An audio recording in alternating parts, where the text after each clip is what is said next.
Good evening, Bills Mafias. We are back here on the BF Writers Club right here on Buffalo Fanatics. We had a little 3-week hiatus, a little break as it is the dead season of the NFL, but we are back and ready to go. And we're going to get you through the summer here as we get ready for training camp and then the season. So this is Kevin Syracuse, your host right here on the BF Writers Club. Happy to be back on the saddle here. And, I need to start off by talking about another Buffalo team, and then we'll transition into the Bills here because we are the champions here in Buffalo. How good does that feel to say? As the Buffalo Bandits were crowned champions last night. How many Bandits fans do we have in here? Because I was at the game, and man, that was insane. To finally be able to say that I saw a championship won right before my very eyes, just an incredible feeling. And I'm already reading the chat. I am not from Cuse. I'm from Fredonia.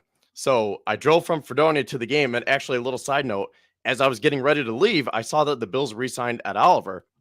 And I was like, oh, I really don't have time to think about this right now because I'm going to be late for the game. So I drove from Fredonia to Buffalo. And we're going to talk about Ed Oliver tonight. I guess that's a good segue into the Ed Oliver talk. So Zach will be coming on to talk about that with us. And then afterwards, we're going to rank the top 16 head coaches. So we have a jam-packed show for you tonight. But yeah, in terms of the Bandits here, I went to the game, and again, I just had chills down my spine as I was watching the clock tick zero because I was like, wait a sec, a Buffalo sports team finally did something right. A Buffalo sports team finally won. We finally have bragging rights. We can finally say that we are the champions. And I will admit, I'm not the biggest Bandits fan. I kind of jumped on the wagon last year because I was going through withdrawal after 13 seconds. And then the Sabres finished on a really high note. And then I was like, well, what am I going to do now? So I started going to the Bandits games and they were a blast. And I was like, why haven't I done this before? Like, I was always a fan. I followed them on social media and it was just so much fun. So then this year I was rising the ladder in terms of my fandom and following along, going to games, and to be able to say that we finally did it. That was just such an amazing feeling. And I kept thinking about what it would feel like if the Bills finally win the Super Bowl, because the Bills were there. Kyrie Elam was there. Dalton Kincaid again. Sean McDermott was there. And then the Sabres were there too. Don Granato, Kevin Adams, Alex Tuck, Kyle Okposo. And I'm thinking, man, if this was game 7 of the Stanley Cup or the Super Bowl, obviously we wouldn't be in Buffalo for the Super Bowl. But if this was a Super Bowl and we're watching the Bills win, how would I feel? Because that was one of the main feelings that I had was we finally did it. Because I consider myself part of the Bandits family now. And I was thinking, I'm really not that invested as I am for the Bills. So to put it in a money perspective here, I went to about 4 or 5 games this year, probably spent $400 or $500 between the tickets, the park, and the gas of food. So I'm thinking, wait a sec. If this is a Bills, where someone like me, I try to go to all the home games, I'm dumping like thousands of dollars into this team. That will be the ultimate satisfaction where, yeah, of course it feels great for the Bandits, but if you can say that we finally did it, all that time and effort. I mean, look at this. This is June 4th, and we're hosting a Bills show right now, talking about the season that is 3 months away for something that like nothing is even happening in the NFL world right now. This is literally the off season, but we're doing it because we love it and we want to see this team win a Super Bowl. So that is the time and the effort that we're talking about. Then the money is a whole different aspect of it. So if I'm thinking that way for the Bandits, I'm like, holy cow, if this is the Bills, I really don't know how I'm going to feel and how I'm going to react because it just felt like such a relief. A weight was lifted off my shoulders that I finally saw a championship won in Buffalo. And again, I don't host any podcasts for the Bills. I don't spend that much money. It was a good amount, I'm not that invested as I am for the Bills of the Sabres. So when we can finally just have that moment, I cannot wait. And I just want all of us to experience it. So before we get Zach on here to talk about Ed Oliver, I want to see what you guys had to say about the Bandits, because how many Bandits fans do we have in here? Chris716 says Bandits are the champs. And while I'm going through these comments, Another thing that I want to say is it was a packed house last night. 19,000 fans for a lacrosse game. And then on top of it, 15,000 showed up for the Bandits Star Wars game. So you had 35,000 people downtown for two sports leagues that aren't even in the top two in the city. I mean, what else can you say? Just an amazing experience last night to be a part of it. And man, I just want more of it. Richard says, go Bandits. Got someone talking about Jimmy Buckets in here. Yeah, if you guys can keep me updated on that game. I was so busy today, I didn't even realize that it was game 2. So I'm pulling for the Nuggets here. I'm a Knicks fan. I do not want the Heat to win. I didn't want anyone in the East to win for that matter. But yeah, let's see. I don't see anything else about the Bandits. Zach, give me a thumbs up when you are ready. All right, so welcome to have Zach Vaughn back on the show. Zach, how you doing? And I know you're not too big of a Bandits fan, but did you happen to see that? I'm sure you saw it on your feed on Twitter last night with the Bandits winning and the Bisons and just that feeling that the city had for once last night. Yeah, I did see it on the interwebs that Buffalo has won a sports championship, which good for them. Congratulations. Definitely deserved it, I believe, then in my not so expert lacrosse opinion, in that I watched none of the game and only saw that they won it. But yeah, I mean, it is a big deal because I think they said it was like the first time since 2008 that Buffalo's won that title. Yeah, 2008 was their last one. And really, obviously it counts. That was their 5th title in franchise history. But I really wasn't a part of it because I was a little kid back then. I had never been to a game. I didn't even know what the Bandits were. So as much as I see it in the rafters and say, oh, that's pretty cool, to actually be there and be a part of it and say, I was a part of this run. I spent my hard-earned cash on this team. I followed them throughout the season. I went to these games. I traveled from Fredonia. That's what makes it so satisfying. And again, with the Bills, you're going to double or triple that because there's just so much more time and effort and money. And I know you can definitely talk about this when, not if, but when the Bills finally win one. That will be a feeling that we will never be able to replicate. I still remember when the Bills ended the drought. I jumped up so high in my living room that, first of all, my Christmas tree almost came down. Second of all, I felt like I was never coming down. Like I felt like gravity didn't even exist and my head was going to go through the ceiling. It was just an amazing feeling. So when the Bills finally win the Super Bowl, man, I won't even be able to put it into words. Yeah, that will be a day that nobody will be able to forget. And Stanley Cup too. I mean, seeing that building, that's the last thing I'll say before we get into Ed Oliver. The building was packed last night. I tweeted that was probably the loudest I had ever heard it. And someone commented and said, well, were you around for the Drury and Briere days? And I was, but I was a little kid, so I didn't really go to those games. I started going to games probably, well, I did, but I wasn't going to playoff games. You know, my parents would take me to a couple games here and there. But when that building was really rocking, I didn't go to the Eastern Conference Finals or anything like that. So probably the most comparable event that I could say in that building was I won playoff tickets in 5th grade. I won a coloring contest to the Sabres Bruins playoff game. And that was insane right there. And then after that, there hasn't been much to cheer about in that building. So I think last night was probably the most electric that I have experienced in that arena. I'll take your word for it because, again, much like lacrosse, hockey's not my strong suit. Well, let's talk about something that is your strong suit. And Ed Oliver gets an extension. Like I said, I was on my way to the game. I looked down at my phone, not expecting to see any Bills related news. If anything, I was like, okay, maybe some Bandits news or baseball, or maybe my friend saying, where are you? You're running late. I know. And then I was like, wait, whoa, Ed Oliver? And then I look at the contract details and I didn't really process it. Like I was driving and I'm trying to do the math in my head. I'm like, is that 16, 17 million a year? And again, I really haven't been able to sit with it and think about it. And that's what we're doing here tonight. But what were your initial reactions to that? Because now that I think about it, he is the 11th highest paid defensive tackle in the NFL once his contract kicks in. And we were thinking right along that maybe he's not even worth that $10.8 million contract on his 5th year this year. So now you're going to increase that by another $7 million. How do we feel about this? Basically the same as I felt when I saw the news yesterday. Just, like, we'll see what happens. Honestly, I don't have any strong opinions one way or the other on this. It was mostly just surprised that this was the time that they extended him. Surprised that he wasn't the player that you would have let play out the year and see whether or not you wanted to keep him.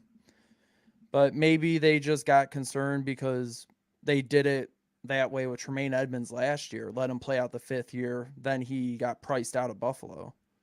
And maybe they just wanted to lock up a player they like. I don't know. Obviously, he will need to step up to earn that money. But also, again, just remember, average annual value doesn't necessarily equal the cap hit that he's going to have this year. This year, the reason you do an extension like that for a player playing on his 5th year option is to lessen the cap hit this year. And then the real money kicks in the next couple years. And we all know that Brandon Beane usually inserts an out somewhere in these extensions. So more likely than not, Ed Oliver, if he doesn't pan out, he won't be here for 4 years. He won't be stuck here for 4 years. Well, I want to pull up a comment that I just saw from James. He says, great deal for Ed, not so much for the organization. And I would agree. And I think a lot of people share those same sentiments because Ed Oliver was talking all offseason about show me the money. Show me the money. He kept posting it on his Instagram story. I think it was Jeffrey Simmons. He got that new contract. And then right after that, Ed Oliver was licking his chops. And I remember we sat on this show and other people, Twitter spaces, different articles, what have you. But a lot of us were saying that Ed Oliver is not worth that kind of money. And if he wants to really see the money, then it can be elsewhere because the Bills just didn't have the cap space. So I'm really surprised that they gave him as much as they did. But I'm wondering if they did it to create more cap space for this year. Like maybe they worked in some contract details where they say, okay, I know it's an average annual value of 17 million, but we had the 3rd fewest amount of cap space available prior to this deal. So that just freed up, let's just say 3 or 4 million. And I know you're probably thinking, oh, does that mean we can get DeAndre Hopkins?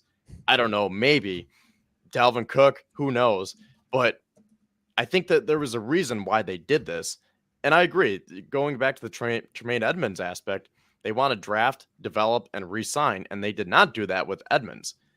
But again, it's just a head scratcher. I keep coming back to that 17 million average annual value, and it's like, okay, you didn't want to give that to Edmonds, but you just turned around and gave it to Oliver, who probably wasn't worth it just because he's been so inconsistent. Yeah, and that's a fair criticism. Like I said, I mean, I understand why a lot of people are so negative about the deal. Again, I'm not going to go as far as saying that Beane is a bonehead and that he should be fired for making that deal. I'm just going to say, well, he made the deal. Ed Oliver is now getting his money. Now he just needs to go show he deserved it. Just go out on the field. It'll help, though, that now he'll have a consistent one-tech presence opposite him on the field. Because last year it was Daquan Jones and Daquan Jones. That was really the only one-tech they had. This year you got Poona Ford coming in, so you have a second quality one-tech opposite him who can take up the double teams, so Ed Oliver doesn't have to be put in those unfavorable positions. And you're going to say, what? Oh, yeah. And the other thing, too, is another reason why you usually do these extensions sooner rather than later, and this falls in line with Brandon Beane's MO, is getting ahead of the market. Quinnen Williams is still looking for his big boy deal. He'll get that soon enough. Chris Jones, his current deal is going to expire soon. He's going to get a big contract. And while Ed Oliver is not in the same class, nowhere close, that market, if they had waited for those two deals, it still would have impacted the amount of money that Ed Oliver would have gotten. And maybe it would have made it worse for the Bills. And you know how time and time again, we see the extensions, then a couple months later, you see the other couple extensions from other teams, and then we look at it and say, oh, that's not bad. Could think of it the same way for here, except obviously, again, the production issues in terms of Ed Oliver may make it still seem like a bad deal for now. And I agree. I think this can turn out to be a really good deal in the end. But the big question is, can he do it consistently? Because I've been seeing people talk about, whether it's on Twitter or even in our chat right now, that he's been battling injuries. And like you said, he hasn't had that consistent one tech. But if you're drafted number 9 overall and you're given $68 million, I don't care if you have different factors. You better be able to show up and show out no matter what adversity you're dealing with. Because if you're going to have that status, you have to make plays. You can't make excuses and say, well, I didn't have a one tech, so, my stats aren't as good this year. Well, if you're drafted number 9 overall, you better wreak havoc in some capacity. And a lot of these games, he seems to show up on Thanksgiving or the bigger games. And that's another thing that we've been saying. Like, if he can play like he does on Thanksgiving or like he does against Dallas every single week, then that would definitely warrant top dollar money. But the fact that he just goes silent and you're sometimes wondering if he's even on the field dressed on a Sunday, I think that's what's leaving, I don't want to say a bad taste in a lot of fans' mouth, but again, I think the best word is just you're very surprised with this deal. Yeah, exactly. People are just surprised because it was Ed Oliver getting the deal. If it was Daquan Jones who got an extension, I think people would have been applauding it because he's been a very good defensive tackle and he certainly earned one. And I'm sure he'll get one sooner rather than later. But going back to what you said about Ed Oliver showing up on Thanksgiving and showing up on some of the biggest games, all I really want him to do is show up in the big games. Yes, it would be nice if he could show up every game, but at the very least, if he could show up in the big games of the season, regular and postseason, then he'll work his way towards earning that bag. And also, again, someone said in the comments, 17 mil a year for defensive tackle isn't elite player money, it's good player money. And Ed Oliver may not have the sacks or a ton of numbers, but he is a good player. Like last year, he had 14 quarterback hits, 9 TFLs, 2.5 sacks in 13 games. Obviously, the sacks aren't impressive, but he made an impact early in the season and then got derailed by, I think it was injuries and also injuries to other players on his line. Yeah, Walter's point here. He says, if you're looking at the dollar amount to compare Edmonds and Oliver, then you're looking at it wrong, in my opinion. $17 million makes Edmonds the 4th highest paid linebacker. At the same price, Oliver isn't even top 10 at defensive tackle. So I would agree because the money is a little bit more richer for the defensive lineman. But at the same time, $17 million per year is still a lot of money when you're already kind of strapped against a cap. So even though it's not as much or it's weighted a little bit differently than different positions, that's still a good amount of money for a guy who's been inconsistent. Now, speaking of those inconsistencies and the stats, Ed Oliver has never finished a season above 5 sacks, 43 tackles, and a 71 PFF grade. Those are his career highs. His rookie year, he had 5 sacks. I believe it was his rookie year as well. He had those 43 tackles. And then one year, I believe, I have to double check, but he had that 70.9 PFF grade. Again, if you're drafted number 9 overall, those numbers don't shine at all. Yeah, but let me discuss this in the context of another player who just got a big extension this offseason, Daron Payne. Daron Payne signed a 4-year, $90 million extension with Washington. Average annual salary, $22.5 million. You know what he did in his first 4 years? 5 sacks, 2 sacks, 3 sacks, 4.5 sacks. And he only had his most TFLs in his first 4 years was 7 in 2020. Ed Oliver had 10 in 2021. quarterback hits, he topped out at 15 in his first 4 years. Ed Oliver topped out the last 2 years in 14. But then, obviously, the big difference is that this past year is his fifth year. He had 11 and a half sacks, 18 TFLs, 20 quarterback hits, and made a Pro Bowl. But again, that's one of those questions about whether or not that was just a 1 year wonder and he got his big bag and then could bust out now. But Now, I did find those PFF grades. So it was 2021 that he set the career high with a 70.9. His rookie year in 2019 was a 65.6. And then in 2020 was a career low 48.0. And then this past season, 2022, 68.5. So again, I mean, nothing that really shines out. The one that really does stick out is at 48, where he dipped down a lot. But I know maybe we don't look at PFF grades the way we should, or maybe I guess what I'm trying to say is people don't look at them as like the ultimate test, because I remember who was it we were talking about one time that we were like, well, that's really not the best test because PFF grades are just, I think it was Puna Ford. When I wrote that article about Puna Ford, people were like, you didn't really have to include his PFF grades, like, and I was like, well, I'm just putting them there for context. Like, if you guys want to look, if you're curious, here are the stats. I'm not saying anything about it, but here are the facts if you want to read them. But by tweeting that, a lot of people were like, nah, dude, like PFF grades really don't matter. So again, take it for what you will, but Ed Oliver is really not graded out too well. PFF grades are, I don't even really get why people use them. But as for somebody said in the comments though that Ed Oliver's not living up to his draft status, yeah, okay, I can agree with that. He's not living up to the 9th overall pick. But also that doesn't mean he's a bad player. You can be a good player, but if you're drafted top 10, you're expected to be elite or very good.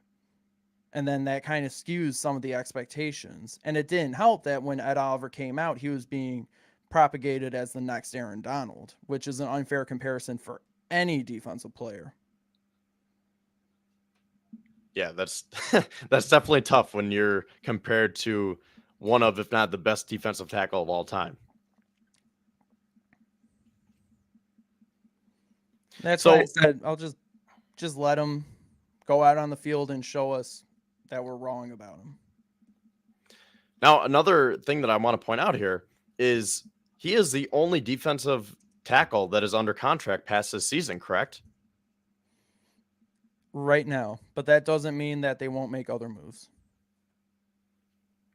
Yeah, and when they did sign Puna Ford, that was our last episode a few weeks ago. I immediately felt better about the state of the defensive line because I was like, he becomes a candidate to get re-signed as a one tech with Daquan Jones getting a little bit older, maybe a Puna Ford in the pipeline, and they can re-sign him. So out of all the guys that they could have re-signed, I'm still just surprised that it was Ed Oliver. I'm not that surprised because, again, you want to draft, develop, and re-sign. And they drafted him for a reason, and they don't want to give up on him. But I guess I'm just surprised at the contract itself.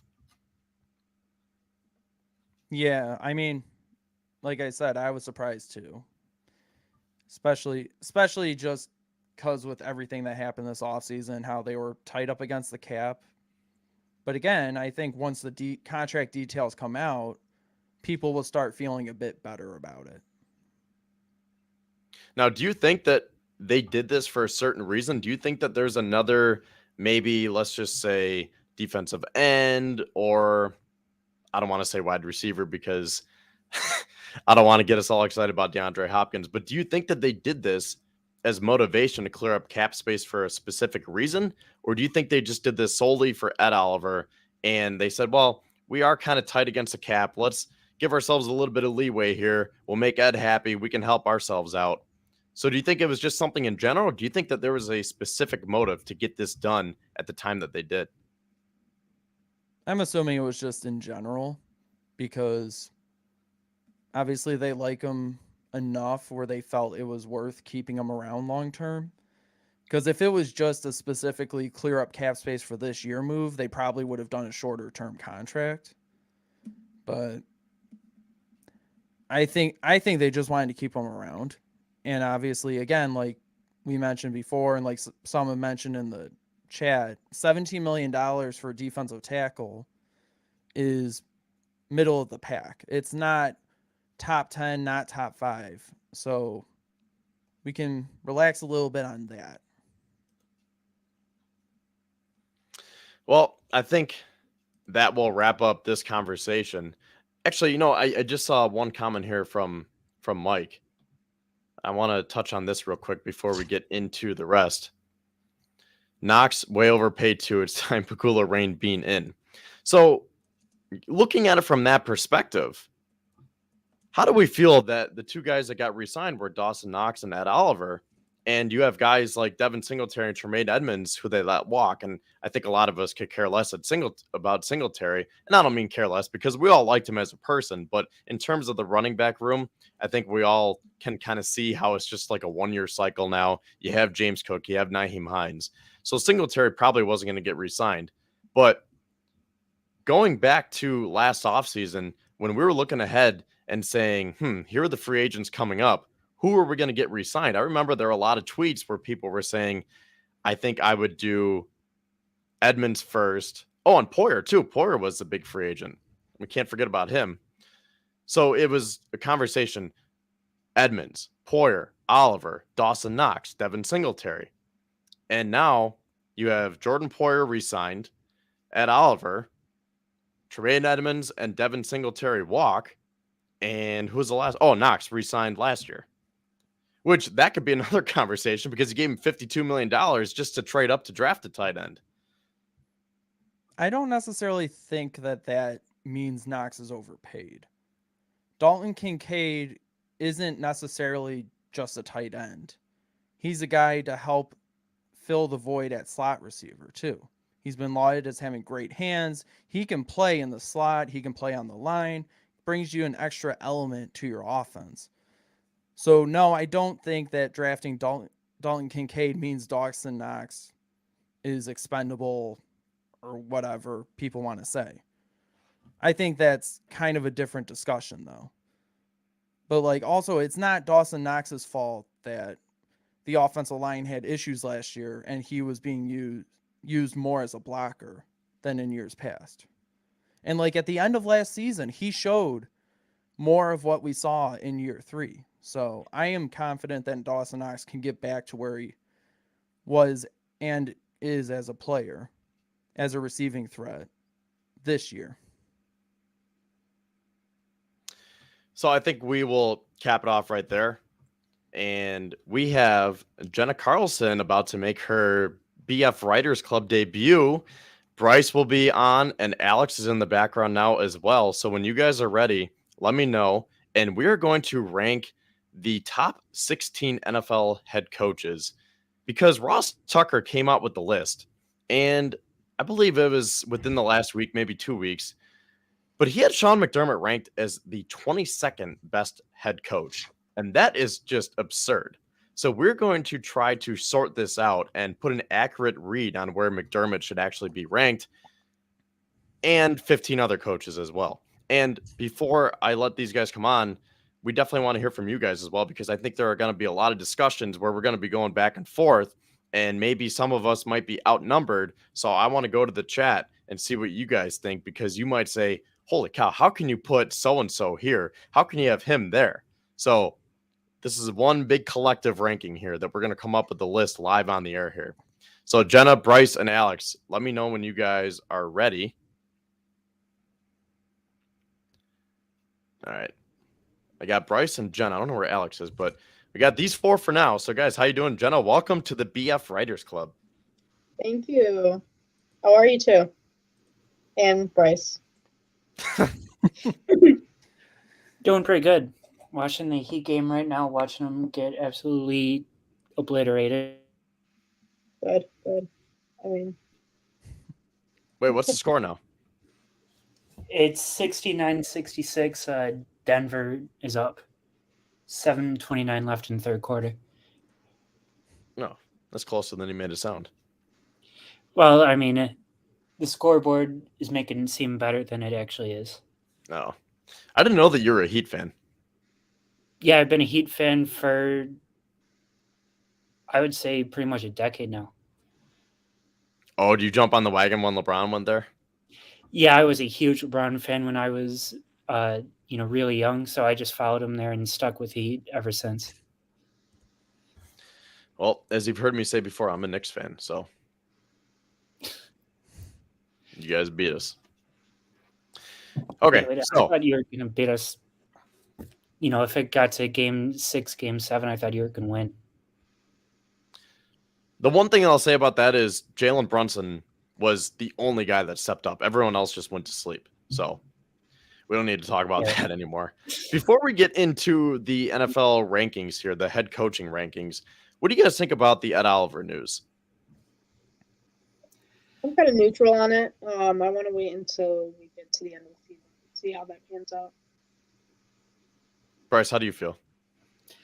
I mean, right now it looks like it's, decent on paper, but, like Jenna said, if he can get more than 3.5 sacks a year or, on the year and, perform great, not just on Thanksgiving, I think, he could really have a breakout year, but I don't see any of that happening. Yeah, I think it all just comes down to how he performs. And I know that sounds very simple. That seems like a cop-out answer. Like, oh, well, if he performs well, it's a great contract. But really, in terms of Ed Oliver here, just because he's been so inconsistent, that's the best way of looking at it. Where some players like Josh Allen, you know what you're getting. You know that when you gave him that big deal, he's not just going to say, oh, I got my money now, I can stop performing. Or, oh, now I got paid so I can play even better or something like that. You know Allen's going to be consistent and he's going to be Josh Allen. But with Ed Oliver, you just really don't know which Ed Oliver you're going to be getting on a snap-to-snap basis. So I think that's just the best approach where we're going to go into the season and say, okay, here's the new contract, which doesn't kick in until next year. But, show me. Like you said, show me the money. We gave you the money. Now you show us the production. And if it frees up, salary cap space like everyone's expecting it to, then I think that's even more of a win on top of everything else. I think some of it, them extending Oliver, is also that they saw that Tremaine Edmonds had left. They kind of missed out on paying him, so they didn't want to lose Ed Oliver, just in case he did break out. And the one final question that I want to ask here and present to you guys, I asked Zach, but going back to the 5 players that I mentioned between Knox, Singletary, Edmonds, Oliver, and why can't I think of the 5th? I always keep forgetting the 5th here. Was it Poyer? Yeah, Poyer, yeah. But out of those 5 players, are you surprised at who they retained on this 2023 roster? I'm surprised. Not really. No. I would say no, but I'd lean towards Poyer just because of the money that he was asking for and how he kind of wanted to shop out for other teams. But when he realized that no one was going to give him the money that he asked for, he kind of went back to the Bills. And his age, too. I didn't think that they would try to re-sign turning 33. I think is he 32, 30? I think he's 32 or 33. Yeah, I just didn't expect him to come back. Yeah, I would agree. I mean, I was surprised to see Poyer back, and I think if I were to flip any of them, I would probably flip-flop Edmonds and Oliver, where I would think that Edmonds would be the one that got retained, and Oliver was going to be the one that they let walk. Yeah, I agree. All right, well, 35 and a half minutes into the show, we want to get to the rankings now because, again, Ross Tucker came out with those rankings, and I'll just put this out there right now. I started this last year, and I'm going to continue it this summer where I rank every single position because what else is there to talk about? And I don't want to take topic ideas and article ideas from you guys. So I was like, okay, I'm just going to go off the beaten path a little bit, and I'm going to rank all these positions just from a general NFL perspective, not necessarily a Bills perspective, but from an NFL landscape as a whole. So what better way to kick that off than by starting with the top 16 head coaches? So we will start without Alex. I'm not sure where he is, but he'll probably be joining us soon here. So, okay, the top 16 head coaches. Now, just so you guys are aware, we all made our own lists today, and we conversed a little bit, but we're going to hash it out now because we're going to come up with one list. And again, that's why I want to hear from you guys in the chat, because we're going to have a lot of discussions about who could be placed where. And again, we're going to finish with one list. So with that, let's just start. We're going to start at number 1 because there's not too much suspense there. I think we all agree who can be number 1. Zach, you want to do the honors? Dennis Allen. Sure. Number 1 NFL coach is Josh McDaniels. No, it's Andy Reid. Yeah, Andy Reid. Andy Reid. I don't know if you need any explanation for it, honestly. Well, I'll just say that he is an offensive mastermind, and we saw that this past year where they traded away their best wide receiver and they still won the Super Bowl. So that says it all right there. Yep, he's got the ring. Jenna, do you have any thoughts on Andy Reid? He scares me. What'd you say? As a Bills fan, he scares me. Even with average wide receivers, he still makes Patrick Mahomes look. I mean, not to say that Patrick Mahomes isn't the greatest quarterback in the league, but even Patrick Mahomes can work with average receivers because Andy Reid schemes them out so well. Mm-hmm. All right. Well, moving on to number 2 now. This is where it gets interesting because my number 2 is different from your guys'. Yeah, go ahead. You can laugh if you want. But the coach that I ranked at number 2, this is hard because I was like, do you give it to Bill Belichick, who is one of, if not the greatest coach of all time?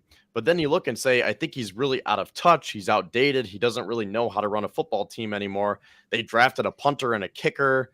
They drafted Cole Strange in the first round last year after he had a 4th round grade. What is he doing? It was Tom Brady all those years. I don't know. I don't think I can put Belichick top 2 anymore. So for me, I guess this is a recency bias, but I went with Nick Sirianni just because I figured these are the 2 coaches that led their teams to the Super Bowl, and Sirianni has done great. Side note from Jamestown, go Sirianni.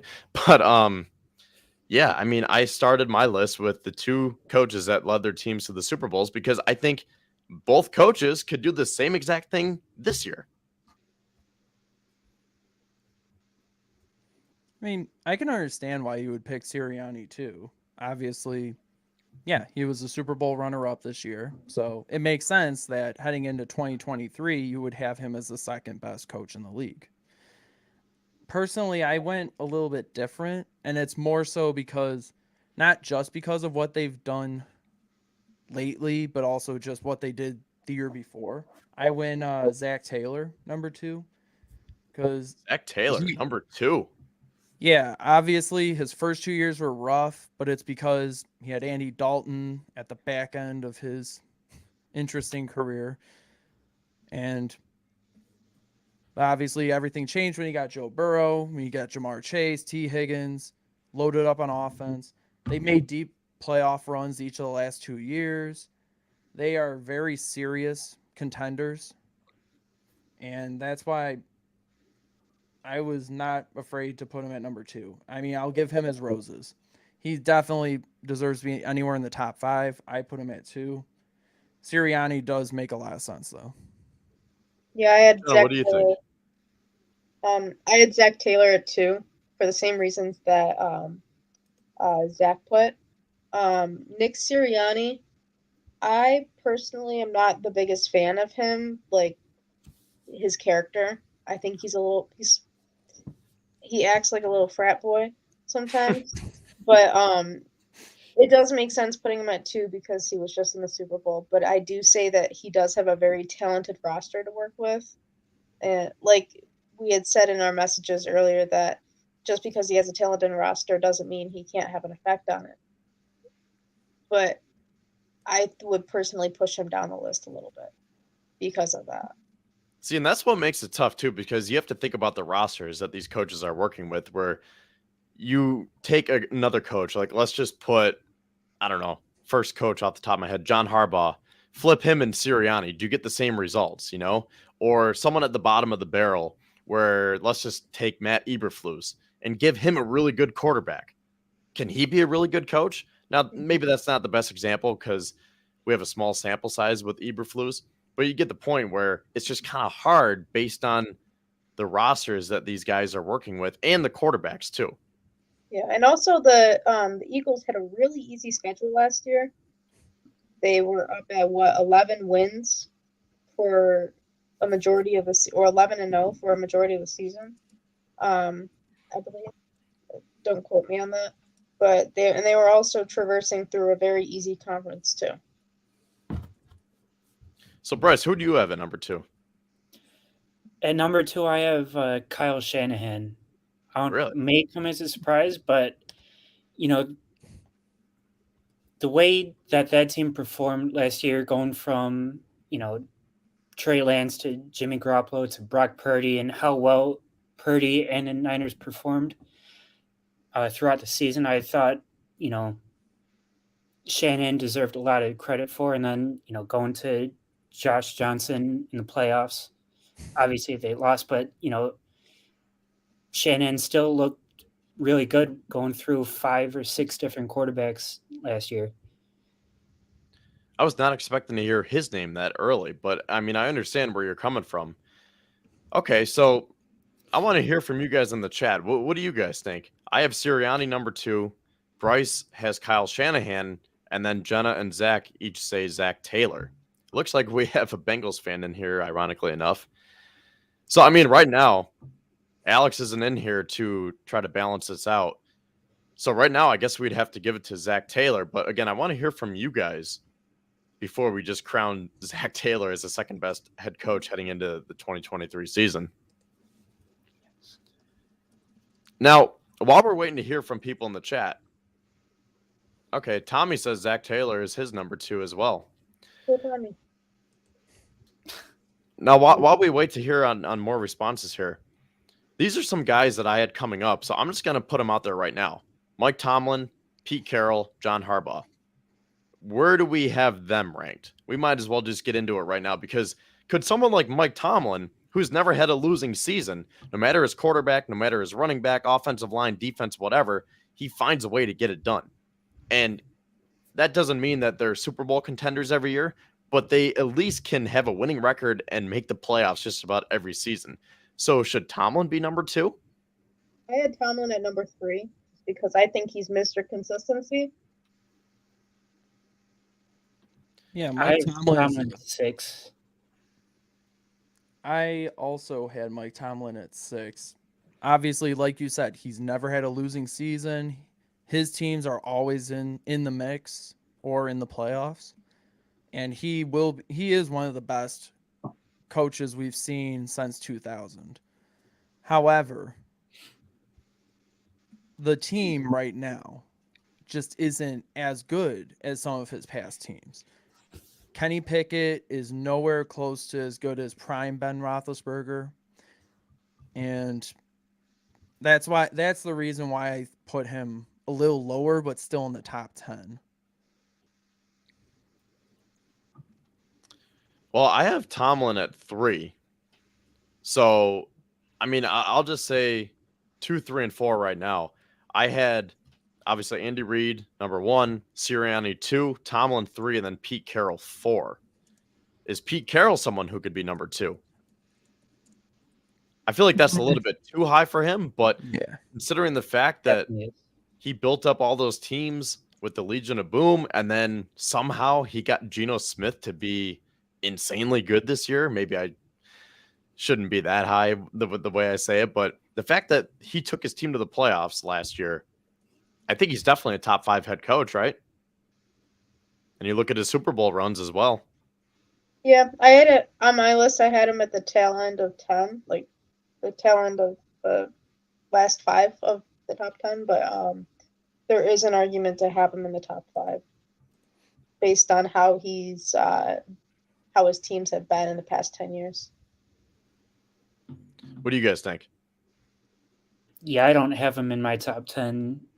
Just going off recency Really? bias, how he performed with Russell Wilson during the back end of his tenure there.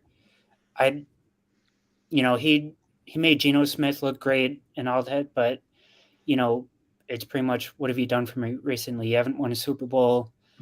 Your teams with Russell Wilson haven't looked good since they made the Super Bowls early on. So to me, he's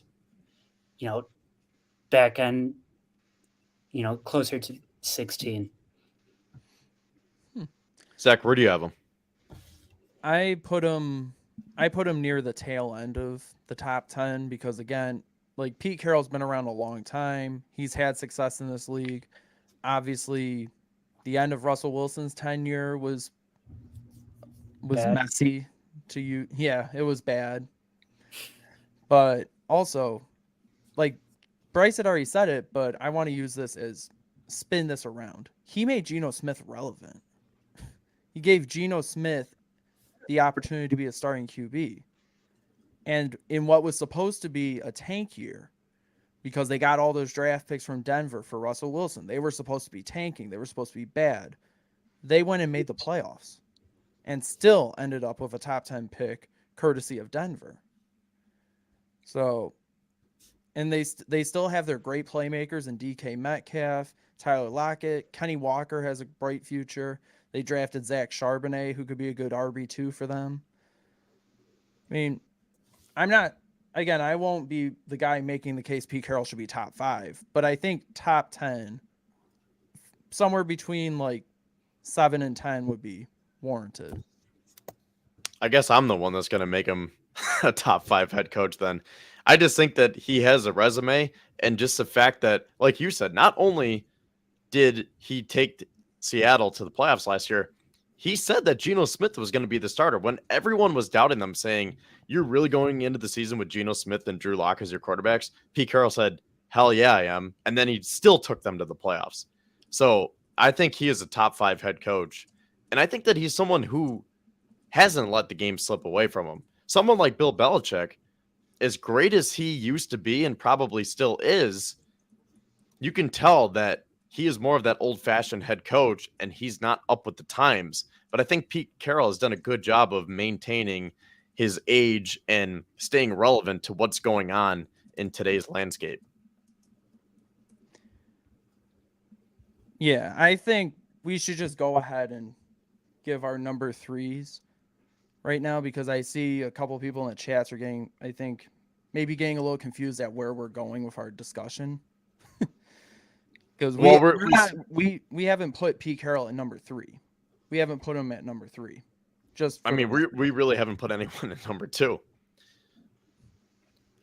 But based on our discussions, is it Zach Taylor? Because I think me and Bryce are outnumbered here. You guys both like Zach Taylor at number 2? Yes, for me personally, I would put Zach Taylor. All right, well, we'll go with that for now. I guess we could always go back and make changes if we want. Do we know where Alex is? And Zach, do you know what his list was?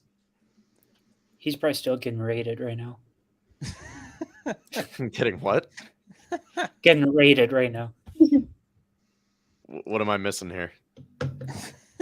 He's got his army duties right now. All right. Oh, okay. All right, I found his list in our chat. So he had Andy Reid number 1 and Kyle Shanahan number 2. Oh, okay. So now we do have a tie. So it's either Shanahan or Zach Taylor at number 2. Okay. Am I the breaking force here? Am I the tiebreaker? You were the show chat. Well, now I'm kind of rethinking my position because Kyle Shanahan doesn't have any stability at quarterback, yet he still made it far. Yeah, you see what I'm talking about? I'm picking up what you're putting down. Might have rated him a little too low. Yeah, I don't know. I mean, still though, Kyle Shanahan has not won anything. He's taken his team to the Super Bowl, but they haven't won. Yeah. So I know we're doing it based on right now. Taylor. Yeah, Zach Taylor too. They haven't won, and I know we're trying to do it based on right now. If you're gonna pick a head coach, who would you want to lead your squad? But sometimes for tiebreakers, you have to think, well, what have they done in the past, and what's the overall landscape here? Because sometimes it might be hard to just say, oh, let's just take this guy for right now, because you got to look at the rosters. And someone like Pete Carroll, it makes it hard because, or better yet, Bill Belichick, where you say Belichick really isn't that good for 2023, but if it was 2017, he'd probably be number one. So does that carry a little bit more weight where you say, well, maybe we should be a little bit more respectful of Bill Belichick and not drop him out of the top 10? Because this is still Bill Belichick. But we're talking about 2023 here. And there's new coaches that are in the mix too. So we have to respect their recent successes as well. Exactly. Yeah, if we're going off the last decade or since 2000, then sure, we'll put Belichick higher, but it's right now. All right, so am I the one that's deciding between Kyle Shanahan and Zach Taylor for number 2? I think so. I Looks see like people it. are still talking about Ed Oliver in the chat. Hey, I'm glad we got that conversation going. So, okay. Man, you're putting me on the spot. Let me look at their records because I did have that written down here. Sirianni's record is 23-11. I know we're not going with him right now. Shanahan has a record of 52-46, a .531 winning percentage. Zach Taylor is 28-36-1 for a .438 winning percentage. But again, it's what have you done for me lately? What are we doing right now? And I know Zach Taylor is hot. Say it again. Those first 2 years really cloud up his record. Yeah. We can do a poll. Go. I can't go Zach Taylor just yet. I think I got to give it to Shanahan here. Okay. All right. So be it. All right. So that means number 3. I like Mike Tomlin here. But then again, does that mean Sirianni should slip down? So I guess all cards are on the table right now. Who do we like for number 3?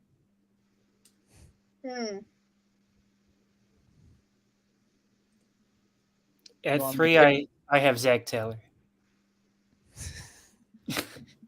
Yeah, did we bump Zach Taylor down now? Well, I still don't think he's top 5. I would still give this to Sirianni, Tomlin, Pete Carroll, John Harbaugh. We can't forget about him either. I think it'll be interesting based on what everyone else has. I'll go ahead and say what Alex had. Alex had Sean McDermott, number 3. I can't go that high for McDermott. I love McDermott, but he's not a top 3 head coach right now. Yeah, neither can I. I would put Mike Tomlin in there, actually. I think again, how consistent he's been, and the teams that he's led have not been as talented in recent years. Yet he's always had a record over 500. Yeah, but again, the other question is, what has he done for us lately? This year, the Steelers weren't teams that into good. the playoffs, except for last year.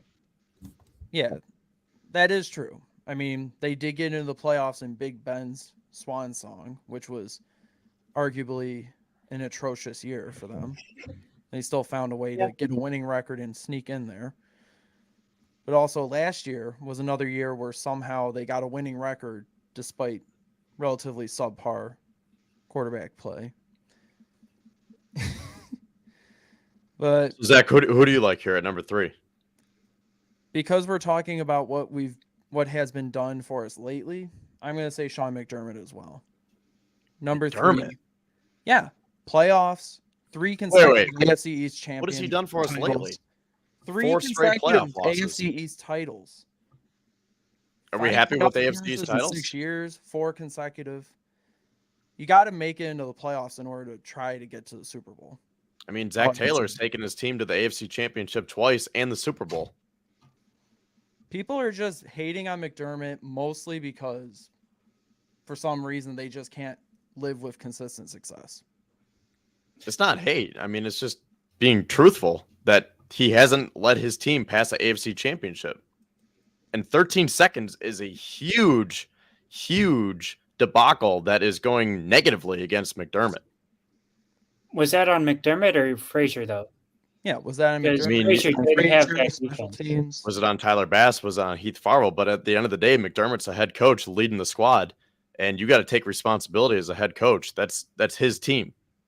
So whether it was Heath Farwell's fault or not, or Tyler Bass, it starts with McDermott making sure that the communication factor is there, and it was not there in the biggest moment of the year. But you're penalizing him for a 2023 ranking based on 2 or 3 seasons ago. I'm doing it based on everything where, yeah, I think he's a great head coach, but not only 13 seconds. I mean, this is 4 straight years of playoff losses. And if you're saying, what have you done for me lately? Nothing. AFC East titles. Okay, cool. But there have been other coaches who have gotten farther than that round. Yeah, I'm gonna have to agree with Kevin. And if you just said that Zach Taylor is number 2, how all of a sudden does he slip now and McDermott jumps up? This was my initial ranking. This was before we knocked Zach Taylor down. So maybe we could just slide Zach Taylor in, but. So do you guys want Zach Taylor here now? After we had the Mike Tomlin discussion, I think I would put Zach Taylor at 3. You'd put Taylor where? At 3. What about Sirianni? Is there anyone in favor of putting Nick Sirianni at 3? I think I still have to go Taylor at 3. I would put Sirianni at 4, given that Taylor's been to the AFC Championship game twice in the past 2 years. Okay, so Sirianni so far. All right, so who's your vote from number 3, Zach? We'll just go around the horn. So since Shanahan jumped all the way up to number 2 and Zach Taylor's still there to be ranked, I'm going to go ahead and vote Zach Taylor. Okay, Bryce. I've had Taylor at 3 this whole time. I'm sticking with it. Jenna, who do you want here? You say Tomlin or Taylor? Zach Taylor. Okay, I'll go with that. I mean, I'm outnumbered anyways, so I'm writing these down. So we'll have Zach Taylor at number 3. So now number 4. Who do we like here now? I'm going either Sirianni or Tomlin. It's Sirianni. Yeah, I got Sirianni at 4. All right, we'll go with that. Zach? Sirianni at 4. Say it again. I too have Sirianni at 4. However, we just talked about how we bumped down certain coaches, but Sean McDermott was my number 3. So does that mean he's in a discussion for number 4 now? I mean, he can be. I think you're outnumbered, so you might have to rely on the chat a little bit. Actually, I see Alex in here now. Alex, are you ready? Because I think he's a McDermott guy. Yo, can you hear me? We got the small boxes now, but yeah, I can hear you. Yo, how's it going, guys? What's up? Sorry, I was. But so wait, what are the current rankings? I'm just scrambling a little bit here. All right, so far we have Andy Reid number 1, Kyle Shanahan number 2, Okay. Zach Taylor number 3, Nick Sirianni number 4. Ooh, McDermott can't slide out of the top 5. He can't. Really? No. No. See, I don't agree with So- that. I don't think he's a top 5 head coach. Here's my thing. Here's my comment on that. So when we did our own 16 rankings, like individual, I had McDermott 3. But I mean, when you're talking that high up of coaches, like that upper echelon, you're kind of splitting hairs. So I'm fine with him dropping to 5. But I feel like anything outside of that range is a little unrealistic. I mean, you look at Sean McDermott, 5 total seasons as a coach, 4 of which he's had a winning season. The one year that he went 6-10, he had a rookie quarterback in Josh Allen and a team that had how much dead cap that year did we have? That was like the consensus screw it year, like we're tearing everything down to build back better. I don't really see an argument to drop McDermott out of the top 5.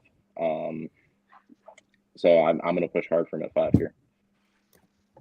Well, my argument is just, you probably heard me say when you're in the background that he hasn't led his team past the AFC Championship game, and we only got to the AFC Championship game one time, and it's been 4 straight playoff losses, where I guess we have Nick Sirianni at 4, and Mike Tomlin could be in play here at number 5 just based on his success, but McDermott's probably had more recent success than Tomlin. Mm-hmm. Same with Pete Carroll. John Harbaugh as well. But I still think with the overall body of work, I'm going with those 3 guys over McDermott. Really? Yeah. I mean, all the people you just mentioned are really good coaches. Like, don't get me wrong at all. I'm a big Mike Tomlin guy. Like, I'm probably going to push for him, like, directly after McDermott.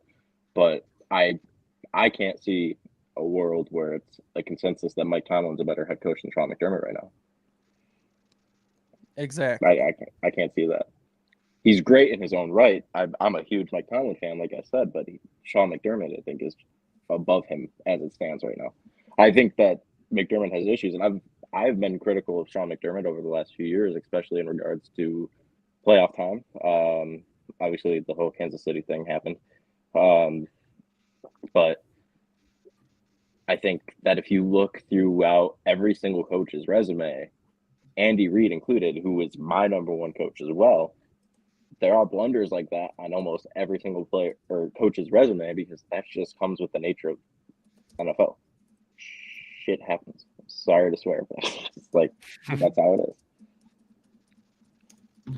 So James says that McDermott is not in the top 10. And when I made my rankings, I will just say this right now, might be an unpopular opinion, hot take, but I had him at 11.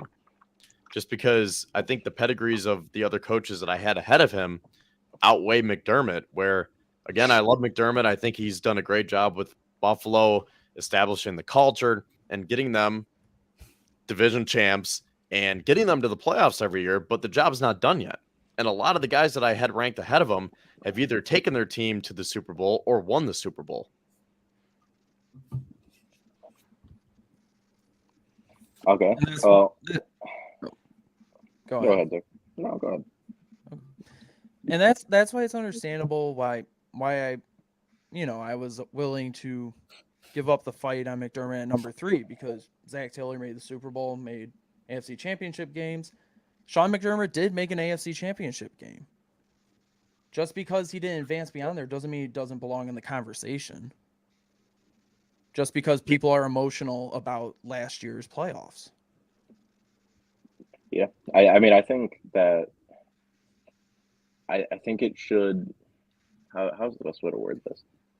I think that when you're talking about a coach and who you want leading your team, that obviously you want to have success in terms of like Super Bowls and deep playoff runs, but I think there's a lot more to being a good coach.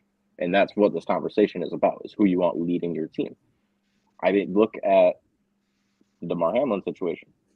The way Zach Taylor and Sean McDermott handled that situation was perfect given the circumstances, given the information they had at the time, how they handled everything, like being able to be adaptable, being a genuine leader, and somebody that people in the locker room aspire to. Not every single coach is like that. Not every coach would have handled the situation they did the way that those two did. And that in combination with the success that they have had, because there's undeniable marks of like half a decade of success here. Like this is not it's not a waste, and it's not something that should be foregone because we didn't win. He won one less game than Zach Taylor. You know what I mean?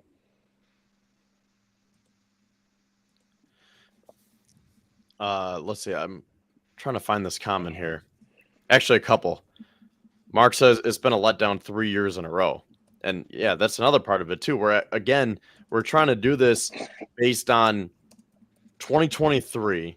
Who is the best head coach as of right now? But you have to think about what happened in the past So to get to that answer. So, hold on. You're saying that we're trying to do the rankings for 2023, but you were ranking. We were. I mean, obviously, we all noted previous stints and stuff, previous campaigns. But if it is about a 2023 ranking, it should be about who we feel are the top coaches right now. It shouldn't be based on what a coach like Mike Tomlin did 10 years ago or 5 years ago.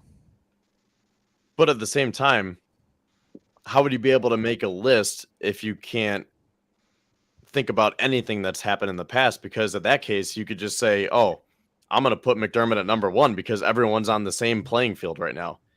If everything is starting at 0, if we're starting from scratch, let's just put McDermott at number 1. And then you can make a case and say, put Bill Belichick at 32. Because if we're all starting at the same position, what difference does it make? So you have to consider different factors that go into it. I know it's probably confusing because well, how can you look at 13 seconds when you're talking about 2023? But it's mainly who do you want right now? But to get to that answer is based on what has happened in the past. Yeah, and there's a way to balance this all out. So going back to number 5, who's everyone's choice here? Zach and Alex, you're saying McDermott? Yes. Yeah. Especially Bryce and Jenna, where are you at with this? I think it's tough, honestly. Let me look at who I think. So we have Andy Reid, Kyle Shanahan, Zach Taylor, and Nick Sirianni so far. Okay. I had Nick Sirianni at 5. No, we just put him at 4. No, I know what I'm talking about, like what I had in okay. my list that I curated. I had him behind Reid, Taylor, Tomlin, and Shanahan. So, and then after Sirianni, I had McDermott. So, it's between Mike Tomlin and McDermott on my list. You I should think join the I'm McDermott hive. I'm between McDermott and Tomlin. So I'm going to give it to Tomlin, if that makes it any easier for you. yeah, I think I'm going to go with Tomlin. So we have 2 for McDermott, 2 for Tomlin. Bryce, it is up to you, and we'll take calls from the chat too. But Bryce, who do you like for number 5? I'm so glad we have 5 people. On my number 5 before this show, so it hasn't changed or anything. I had Shawnee McDermott. Then stick to it, Cletus. Come on. Yeah, I'm not changing anything. I'm not Kevin over here. What do you think Huh? What do you think I am? You're not me for what? What are you talking about? Changing up my list mid-show. I didn't change. Yeah, I had to change it because it's not even close to what I had because you guys had make me changing it. Wait, so who do you have? I had McDermott. Mickey You had D. McDermott at 5? Yeah, McDermott. Oh. Okay, so I guess Sean McDermott goes to number 5 then? Democracy. I'm not going to be happy. So number 6, Tomlin? Mike Tomlin. Yeah. Yeah, Mike Tomlin. Bryce? Yeah, it's Tomlin. All right, 7. I'm thinking Pete Carroll or John Harbaugh. I had John Harbaugh at 8. I'm going to say Pete Carroll. So my list has Ooh. John Harbaugh sitting at 8, but I had Mike Vrabel at 7. What about Sean McVay? McVay's kind of a sleeper pick. He is. Like, I think he was one of my recency, last.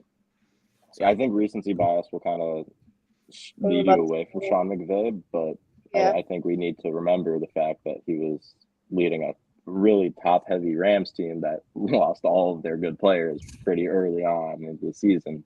And, I mean, it's not much he could do there. You know, that's kind of just a lost season after the Super Bowl. Yeah. But he's still undeniably a great coach. Would I put him at 7? I don't know. I think it's slightly high, but I wouldn't like revolt if we put him at 7. I mean, he's been to 2 Super Bowls in the past 6 years. Sean McVay. Something like that.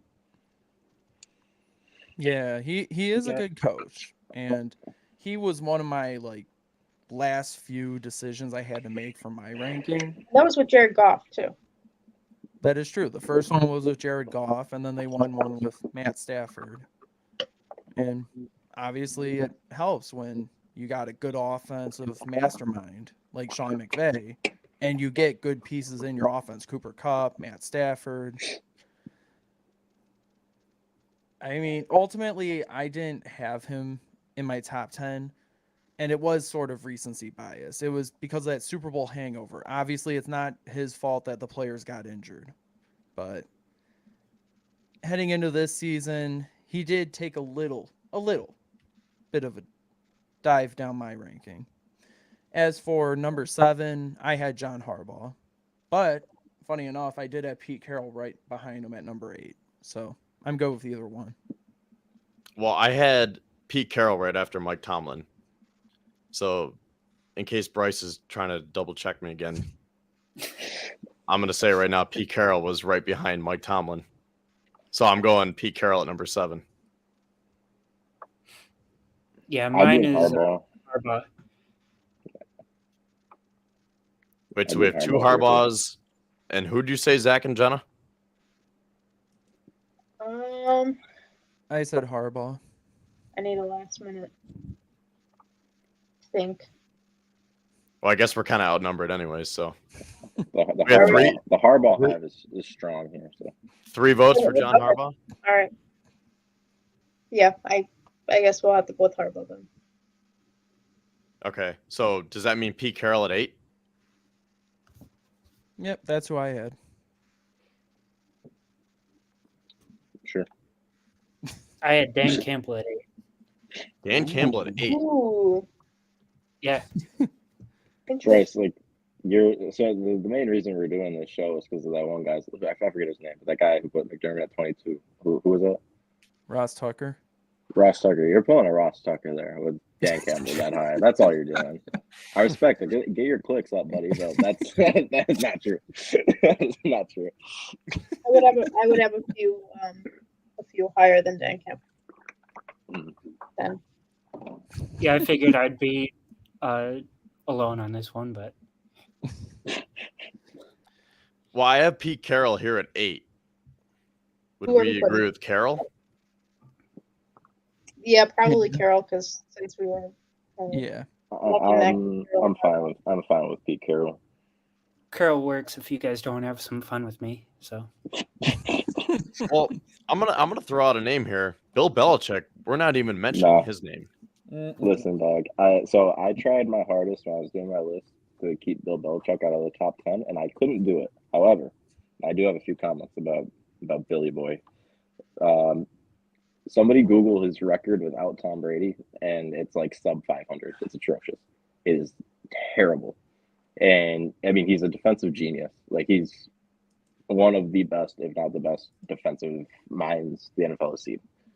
But I will go out on a limb and say that he's not the best head coach of all time. I'll say it. Without Tom Brady, Bill Belichick, it's gone 36 and 38. Yeah, that's some Rex Ryan numbers there. Yeah, Brady definitely made that dynasty. I think they had a good symbiotic relationship where they fed off each other pretty well. But think also if you're incapable of going above 500 without the best quarterback of all time on your team, you can't be considered the top coach ever.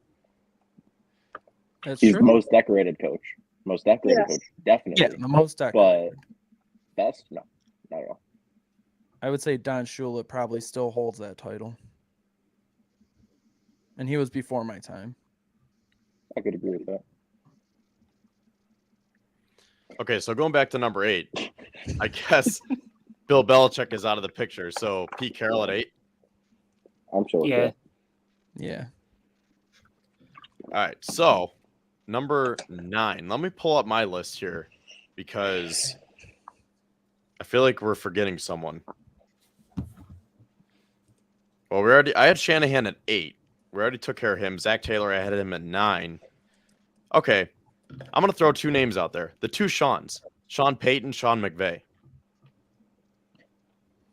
Can I throw out a third name that's not been mentioned? Yeah, go ahead. Mike Vrabel. You got it. Yeah, that's the guy. Yeah, that's Vrabel over the other 2. I had Vrabel at 9. I had Vrabel at 7. So he slid a little bit for me, but I feel comfortable slotting him in at 9. Yeah. Vrabel, even with Ryan Tannehill quarterback, they really haven't had the greatest passing game. The defense has been above average, average to above average. They got the number 1 seed even when Derrick Henry went down. So I do think he's been a consistent coach in this league. Yeah, I think it's a case where he has done a lot with a very subpar roster for the most part. And a lot of the higher ranking coaches like Zach Taylor and Sean McDermott to a certain extent as well has had a majority of success with an insanely good roster. And I think it's important to find a balance between criticizing a coach for having a good team versus recognizing when a coach like Mike Vrabel is able to consistently keep the Titans in contention with not great management. I mean, like you said, he has Ryan Tannehill and Malik Willis as his 2 quarterbacks. And he's done a great job, considering what he has to work with. Yeah, that's fair. Mike Vrabel is a good coach. The main thing that kept me from putting him in the top 10 was just how their 2022 season ended. Because they started 7-3. They were on their way. Had they finished off like they started, had they finished hot, he definitely would have been top 10 for me.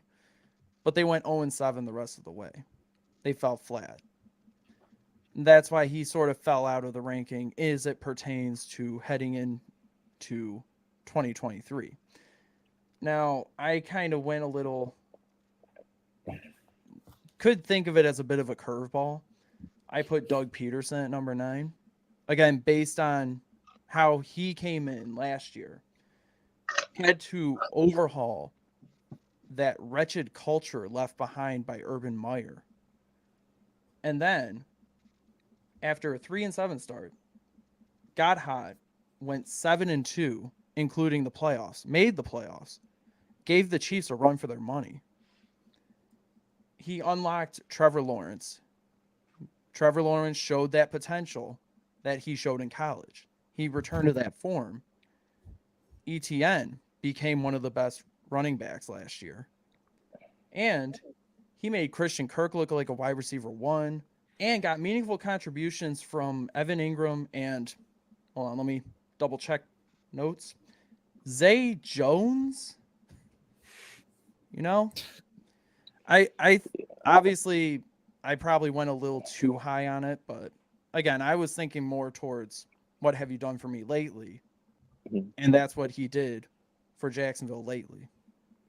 See, and this is where it gets tough because for as much as we're saying, well, how are you coming up with this list if you're looking at the past or the current or the future, where you can look at this and say, I'm going to go back to my Sean McVay example here, where he had a way worse record than Doug Peterson last year, and the Jaguars are on the rise, the Rams are on the decline. But the fact that the Rams are in a rebuild mode, that's not McVay's fault. That's just because they went all in. He did his job. They won the Super Bowl when they went all in and they tried that F them picks mentality. Now they're going through a rebuild essentially because they have to.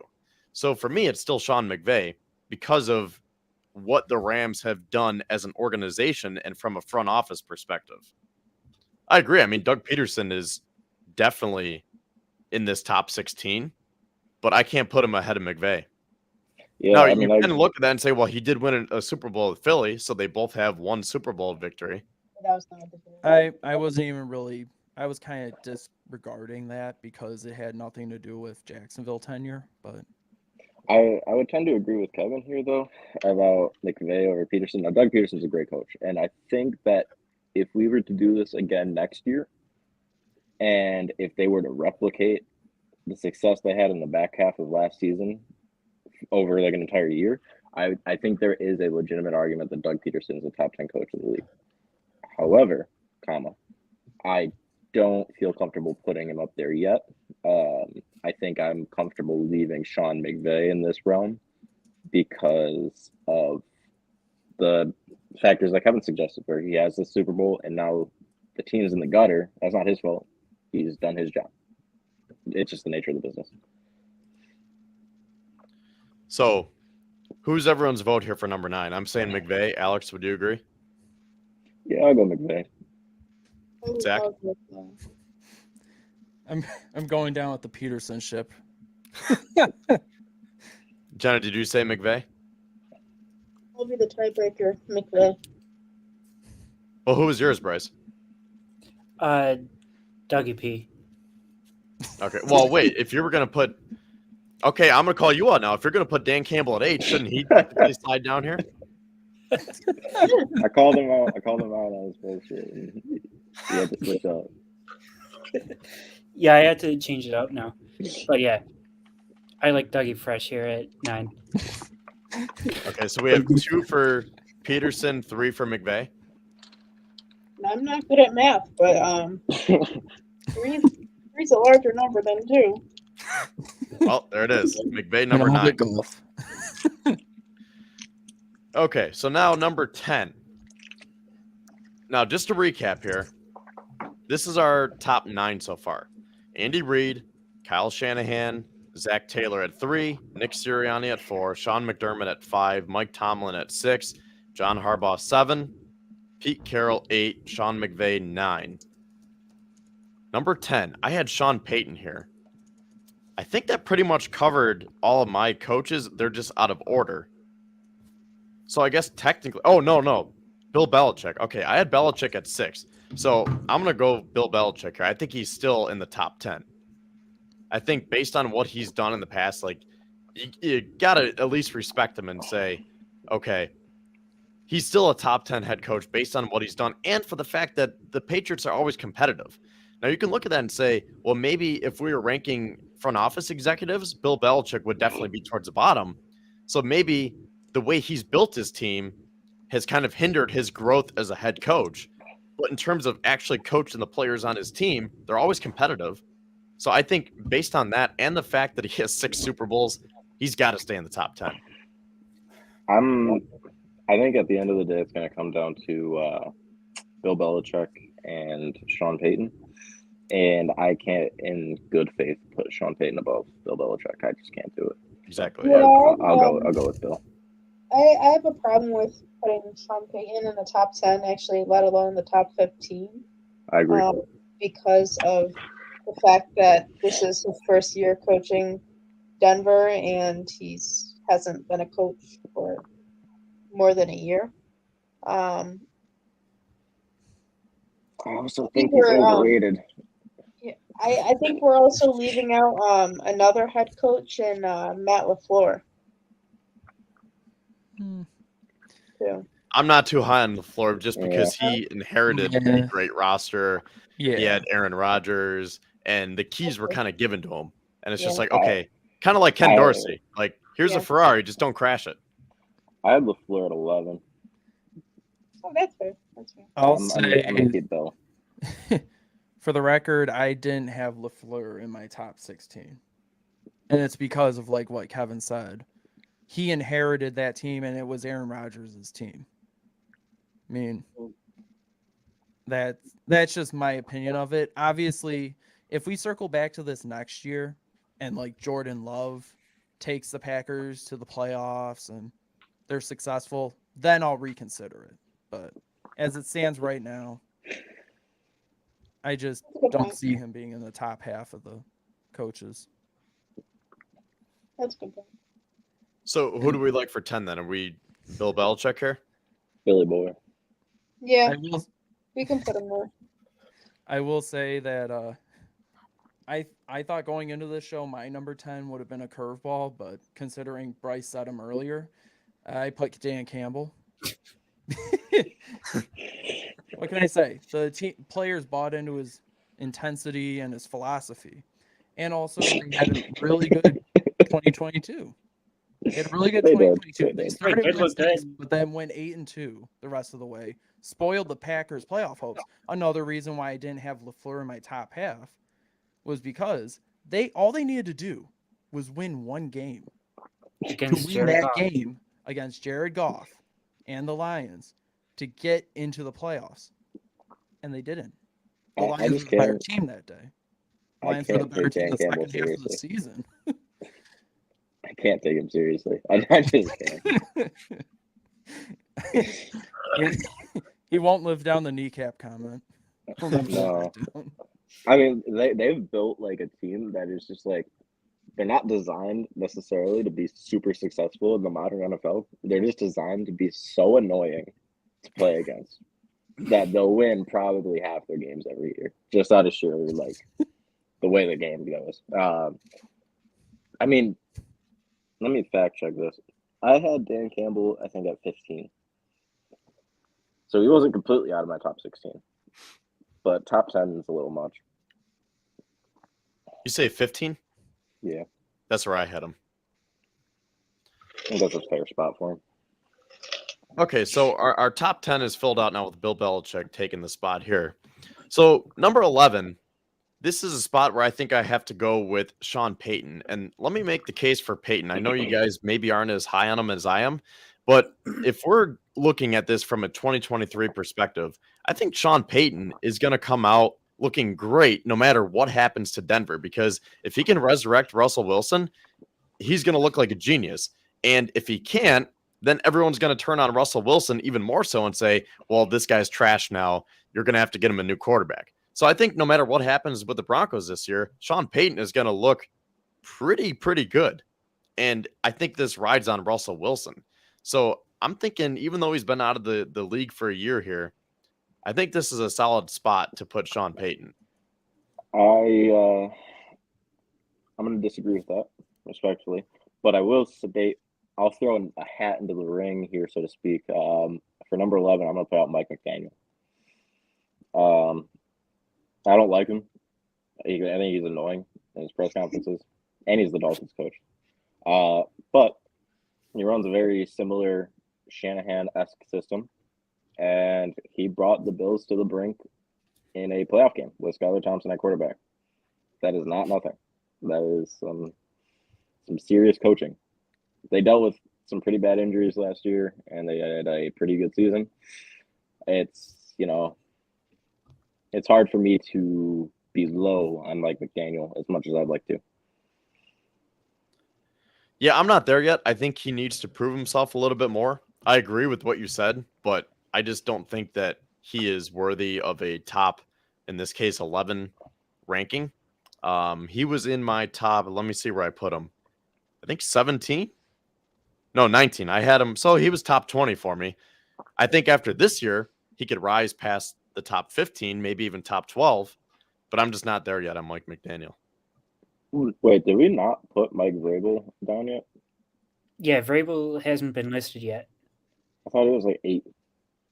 We talked about him. No, we went with Pete Carroll. Then it's Mike Vrabel. What have we been doing here? This is Mike Vrabel. Yeah, what the hell? Sorry, I thought I was under the assumption that he was already listed. Put Vrabel down. Open and shut case. Yeah, Mike why Vrabel. haven't we put Vrabel yet? Well, Should've been top 10. According to my I rankings, I put- did have Peyton ahead of Vrabel, so I will still make the case for Sean Payton, but I agree with Mike Vrabel as well. I would love to go back in time because I would not have voted for Bill Belichick. I would put Vrabel there. I mean, I just thought he was I listed. mean, do you want to reopen number 10? Because I had Yeah, Bill we can if you want. Yeah, Bill Belichick number 11, so that would work for me.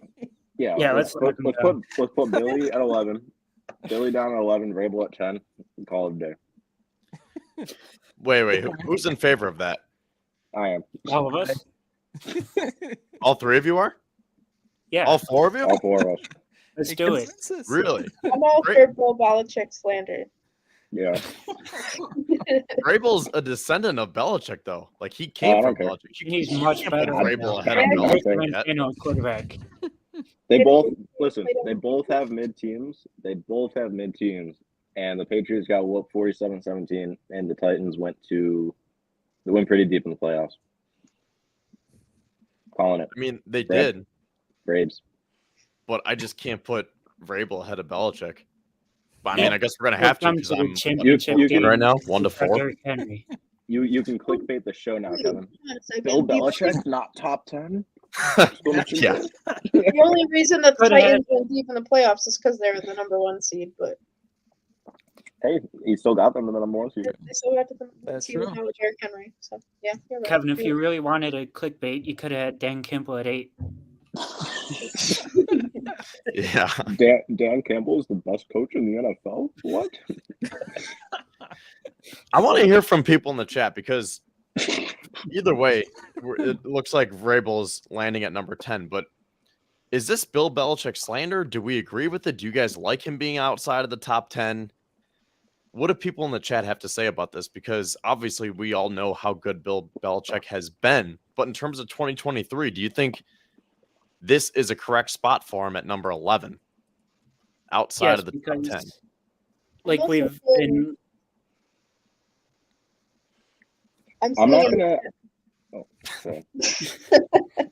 I'm seeing in the chat that that some people are saying that Brian Flores is better than Sean McDermott. He isn't even a head coach right now, is he? no, he's a defensive coordinator. It's crazy. Yeah. I would listen to arguments he did a better job than Mike McDaniel. Yes, I think so too. With the I was last about roster. to hype up Mike McDaniel too. I was about to say I would probably, if I were like to assemble a team right now, and the owner came to me and he was like, "Look, you got 2 options. I'll give you Bill Belichick as your coach or Mike McDaniel. Build your team around one of them." I'm taking Mike McDaniel. I'm sorry. I mean, I guess that is a good point because he is very up to date in terms of the 2023 version of the NFL, where Bill Belichick seems to still be living in the early 2000s. But man, it's just tough to take McDaniel over Bill Belichick or even Vrabel for that matter. I mean, I say it out loud and I don't believe it, but I think in the deep dark pores of my soul, I would do it. I would take Mike McDaniel over Bill Belichick. Sorry. Wait, so we're in on Vrabel at 10, right? Is that one locked in now? Yeah, that's Yeah. been locked in. Yeah. So for 11, you're saying McDaniel over Belichick. That's what I'm saying. I'll open that to vote. Gatorade bottle. It's, I don't know why it looks so large. This is a normal size. Oh, wow. I have a big Gatorade bottle as well. This was $3, and the little ones are like $1.50 in the vending machine. So I bought this, and it lasts me longer than it's cheap. Nice. Saving, man. All right, Zach, so who do you like at 11? Well, I put Bill Belichick because obviously he's still one of the better coaches in the league. Obviously, he completely botched the offensive coordinator position last year, and that's the reason why main reason why he fell out of my top 10. He's botched a lot of stuff, but That is true. And I won't even get into Bill Belichick, the GM. I'll stay away from that because this is a head coaching ranking. Not is it worse than Adam Gase as GM? It's close. Ooh, now that's a discussion for another day. See, that's the hard part too, because Bill Belichick, the GM, is hurting Bill Belichick, the head coach, because if Bill Belichick, the GM, did better at his job, then the other Bill Belichick would do better as a head coach. Well, you know what I mean, the same Bill Belichick, but If I were Bill Belichick, I'd friggin' retire. That's what I would do. If I was Bill Belichick, I'd fire Billy B as GM. He should hire like an actual general manager. Like, not sorry. Yeah. So Robert Kraft is too old. Spending too much time at the spies. Yeah. Do you Him and think- Deshaun are in the spas too much. This is gonna be a little comical, but do you think there'd be a universe where Bill Belichick just like retires as coach to focus solely on being a GM? For who? Or would that be the But final Tom Coughlin did downfall? that. He could pull a Tom Coughlin. Would that be the downfall of Bill Belichick if he did that? Yeah. Yeah. Just like it was the Why, so he downfall can of sign Tom Cam Newton Coughlin. again? Oh god. He was a free agent. Wait, look at Paul's comment. Look at Paul's comment. He said Mike McDaniel's probably playing Fortnite right now. Listen, he's ripping Playing Fortnite. Playing ripping Fortnite dabs. with Kyler Murray. He's ripping dabs on the sideline during playoff games. He's definitely playing Fortnite. He's Like, playing Fortnite with Kyler Murray, who's next quarterback. Yeah. Ooh. I'm just kidding. I All love right, Bill. so what's the call here at number 11? I'm saying Belichick. It's Billy B. yeah, I my vote would be for Mike McDaniel, and I'll put it on the record as Mike McDaniel, but I respect the Bill Belichick decision. I'm gonna say Bill Belichick. Stick with my list. Right outside of the top 10. I think that's probably as low as he should go. It's reasonable. All right, so number 12, Sean Payton. Yes, I'm Matt going LaFleur? Mike McDaniel. Peyton. I say Sean Payton here. Go with Peyton. You know I what? did have Go with Peyton. I Peyton feel like he's trying to block Russell Wilson. I think I'm just really low on Sean Payton as a football coach right now. I had Peyton Yeah. at 12 because again, he was a good coach in New Orleans, but also he took a year away from football. So I couldn't put him in the top 10 because he's technically a first-year coach. I mean, I think I'm going to stick with him at 12. I'll concede it. That's fine. I don't see a world in which he goes into Denver this year and does anything. I think they're cooked. They are. It is over for them. I'm sorry. They But decided I Russell don't see a Wilson- world where Sean Payton walks out of the 2023 season as a bad guy. Like, I think he's going to be loved no matter what, because again, if they have a bad season, you just blame Russell Wilson. If you have a great season, Sean Payton looks like a hero for being able to pull out Russell Wilson from whatever he was in last year and to Yeah, be it able doesn't to make him a good his coach. team and get him back on track. But either way, he's going to be better than Nate Hackett, which is perfect for Denver fans. Yeah, I mean, if the bar is Nate Hackett, then I could probably coach that team better than Nate Hackett did last year. But just because he comes out with the perception, no matter what he does this year, because I completely agree with you. Because if they do well, then he's going to be the hero. He's going to be, he saved Russell Wilson's career. And is he capable of doing that? I don't think so, but maybe. But if they go out and they have a very similar year next year, it's going to be, wow, we're really stuck with Russell Wilson for 3 years or whatever. And he's not going to be the bad guy, but that doesn't make him a good coach either. That doesn't mean I would want him to lead my team. You know what I mean? I don't know, but I'll concede Sean Payton here. Okay, so Sean Payton at number 12. Definitely. Yeah. All right, now number 13. This is actually right in line with my list. I had Doug Peterson here at 13.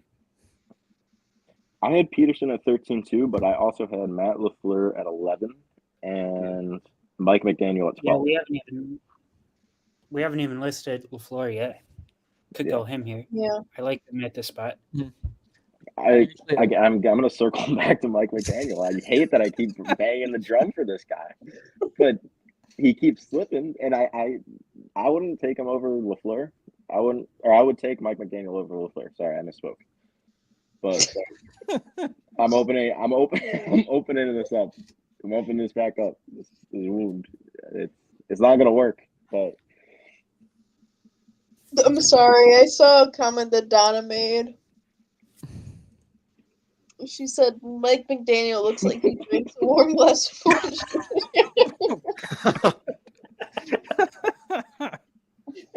Oh my god. Who did we have at number 9 again? I'm just trying to remember. I'm just gonna run through the whole list just Yeah, please because do. it's been a while. All right, number 1, Andy Reid. Number 2, Kyle Shanahan. Number 3, Zach Taylor. Number 4, Nick Sirianni. Number 5, Sean McDermott. Number 6, Mike Tomlin. Number 7, John Harbaugh. Number 8, Pete Carroll. Number 9, Sean McVay. Number 10, Mike Vrabel. 11, Bill Belichick. And 12, Sean Payton. Okay, because I know in my initial ranking I had Doug Peterson 9, and I actually had Sean McVay 13. So I'm just going to go ahead and say Doug Peterson for 13. I think Peterson's the most well-rounded here because it's what have you done for me lately? You resurrected that franchise and Trevor Lawrence, and you pulled off that insane comeback against the Chargers. And like you said, they're very competitive against Kansas City. And he also has a Super Bowl on his resume from his Philadelphia days. So I'm going Doug Peterson here. Yeah, the fact that Dougie P hasn't been on the list yet is just insanity. I guess we'll go Doug Peterson here. It's fine. Make it fresh. Yeah. All right, so Doug Peterson at 13 it is. So 3 spots left, and there are what? I can't do my math that quick. How many candidates left? Oh, a couple. A few. Brian Dable. Probably like No. 3. Well, I'm saying No. realistically, 32 minus 13 is what? 19? 17. Yeah, 19. Oh my god, I was thinking 13 to 17 is 30. Yeah. Oh my god. Jenna, that was very close. That was I'm very not close. good at math. So we have a lot of options left, but Guess realistically, at there's homeschool probably math. only a few here. Can we do Leslie Frazier? Is he a coach yet? Does the internship count? Brian Dable. Mike McDaniel. What's that McDaniel. LaFleur? Sorry. I would go Brian Dable. I had Matt LaFleur here, so I'm going to stick with LaFleur. All right. I got 2 options here because we didn't go Dan Campbell at number 10, so he's still available for me, but I did rank Brian Dable at 14. I'm So gonna I have think to I- go Brian Dable. I I did think have I'm going to stick Dable. with Dable. I had Dable at 14, but I also have 3 people that went in front of Dable that are still just hanging out on the board. Who are So those 3? McDaniel? Yeah, Mike McDaniel, Matt Mike LaFleur. McDaniel and McDaniel's alter ego. He doesn't have one. Matt LaFleur, Mike McDaniel. Oh, I only have 2. Sorry, I was looking at Doug Peterson, but we just put him. So Brian Dable would be the third for that. I'm going to go LaFleur. I'm chilling with LaFleur, I guess. Although my real vote would be Mike McDaniel, but it's not going to win. Dable. The anti-Dolphins agenda is too strong in this room. And I'm the only one afraid to be honest here. It's fine. I mean, guess I I'll think go- Dable's top 20, but I can't put him this high yet just because we had a small sample size from last year. Well, he was I named guess- Coach of the Year.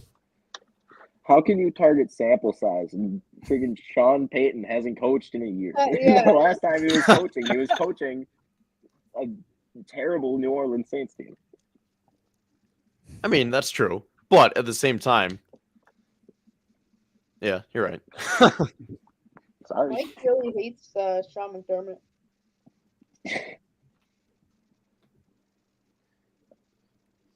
McDermott. Are you guys serious? McDermott at 5, with Sean Payton at 12 and Doug Peterson at 13. Both of them won Super Bowls, while McDermott has won exactly nothing. Well, I Mike, love like I said, upwards. at the beginning of this, I had McDermott at 11, and James just said the same thing. He's around 12 or 13. So I had him at 11 because, yeah, right now, The Bills are Super Bowl favorites again. Maybe not favorites, but they're contenders. So he's definitely around that area. But the overall body of work, recency bias, everything combined, I couldn't put him as high as 5, but I was outnumbered. So he's at 5. I love McDermott. I mean, I'm glad that he's on our list that high, but at the same time, personally, I didn't agree with it. I think everybody just has a bitter taste in their mouth from the Bengals game, and that is overshadowing some reality here. And Yeah. I mean, it is what it is. Reality is insanity, Alex. Come on. We don't work like that around here. That's not our style. Listen, am I crazy to say that Josh Allen with a non-torn throwing arm, and maybe if we had all 4 All-Pros on our defense that game, that it would have been a different outcome? Maybe. I mean, is that all Sean McDermott's fault? I don't know. But let's move on because that's a completely different conversation. We're not going to go down that rabbit hole. I was going to say this could be too big of a rabbit hole, but it would be very interesting if you were to switch McDermott and Bill Belichick. Like, give Belichick Josh Allen. Does he rise to number 1 again? Yes. At least top 2. And if McDermott has Mac Jones, does he slip outside of the top 10 according to these rankings? Maybe top 15 even? At the same time, I think top 20. I think it's important that a coach has the ability to step back and say, I don't know shit about offense. I'm going to let Josh Allen handle that instead of trying to like micromanage something that he's not fond of or that he's not familiar with or not as good with. And I think that when you get to a point of being an NFL head coach, all of them have an ego to a certain point because you have to be to that level. And I think that there's certain cases throughout the league where people like an Urban Meyer, his ego was like through the roof. You know what I mean? And so it's not for nothing that he just steps back and says, Josh, like, go cook, like, do your thing. Like, I'm not going to try and manage you that because it takes some real like self-control to not try and micromanage every little thing on the field, especially if it's not something you're super strong suited for. All right. Well, getting back to the list here. So we didn't come up with 14, right? We're still on 14? Yeah. Yeah. And this is where it's been like 3 hours since we mentioned it. Who? Who are our options at 14? It's been like 3 hours since we said any. Mike names. McDaniel. Mike McDaniel. You guys mentioned Brian Dable.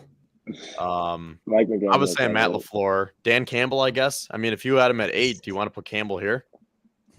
I would love to put Campbell at 8, but I know I'm not going to get it. So let's just go with Dave's. No. Dable. I'm going Dable here. Dable. Jeez. All right. Doesn't even Brian matter, Dable at so. 14. Like Okay, a bizarre 15. 2 ranking. spots left. I'm saying Matt LaFleur and Dan Campbell are my last 2 here. Oh God, Dan Campbell for Mike McDaniels. What are we doing here? Yeah. right, I think Detroit's going to be really good this year. Like, he's got them in a great position. And you could say that about McDaniel, I guess, too. I mean, would we rather have McDaniel and Dan Campbell instead of Matt LaFleur? Like, because with Jordan Love, does that bump LaFleur down? Do you think he'll not be able to? I will.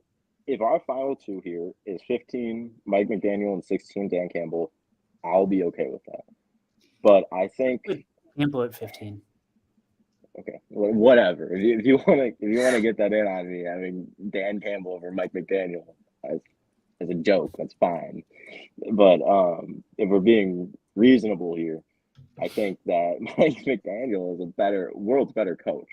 I think like he lost his quarterback 1 to like 20 concussions this year. Like They went 1-5 in that stretch, though. They absolutely did. They absolutely did. When they've met real good teams. Yeah. But I think that he has done a good job at setting them up for success. I think that they are due to have a better season this year than they did last year. I think that Tua will.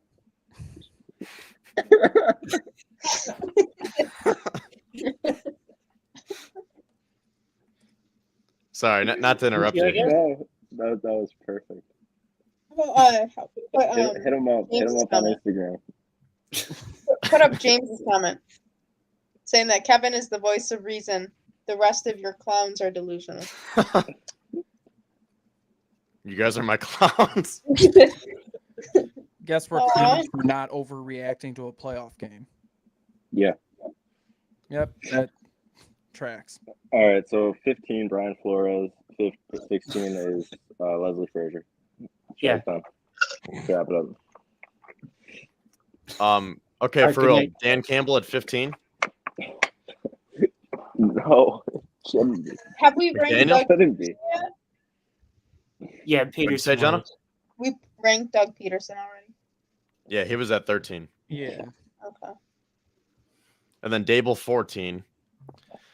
So, This is Alex, like I mean, when- I would take LaFleur out and substitute McDaniel in. Now it's just Okay. a matter of, do we want Campbell or McDaniel? This is like when there's like a consensus top prospect in the draft that's like gonna be really good, and then teams just start letting him slip for absolutely no reason. Like the gas mask thing. Like did Mike McDaniels like have a scandal that I didn't know about, and you guys are just uncomfortable putting him on the list? No, listen. If we put Campbell at 15, I'm fine with that as long as there's a caveat where Mike McDaniel is 16. Zach and Bryce, what do you think? Campbell all day.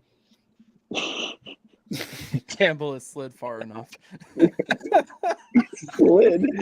I think All this right, is being Campbell it is. extremely- this is being McDaniel. extremely generous to Dan Campbell. At 16. Okay, well, there it is. Mike McDaniel rounds this off at number 16, the top half of the coaches. Now, some of the guys that we didn't mention here: Frank Reich, Mike McCarthy, Kevin O'Connell, Robert Saleh, Kevin Stefanski. The floor, we did mention him. But after that, I mean, after that top half, really after that top 20, there's a big dip.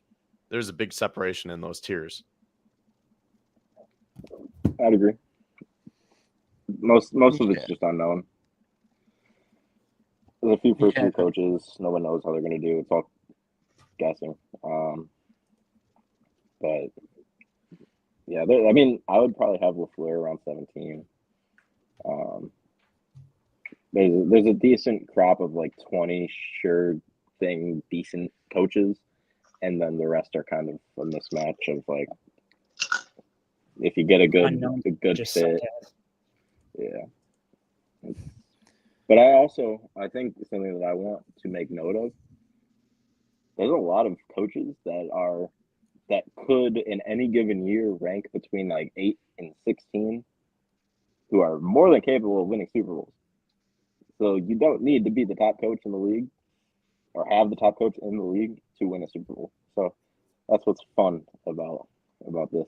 Because you know what? Dan Campbell's going to go on and win the friggin' Super Bowl this year just to justify your guys' list, I guess. Now, we don't have to necessarily round out the top 20, but just out of curiosity, where would you guys put Mike McCarthy and Frank Reich? Because I had them 16 and 17. And then with the LaFleur in there too. So if we're finishing this off, I would probably go LaFleur 17, Frank Reich 18, McCarthy 19. McCarthy's 20 at best. Yeah, I'm really low on Mike McCarthy. Okay. Yeah, me too. Let's scoot him. Yeah, I don't want to. I'd rather have Did we Leslie even Frazier than mention Mike it? McCarthy. I'll just chime in here because we put Mike McDaniel at 16, right? Yeah. Yeah. Okay.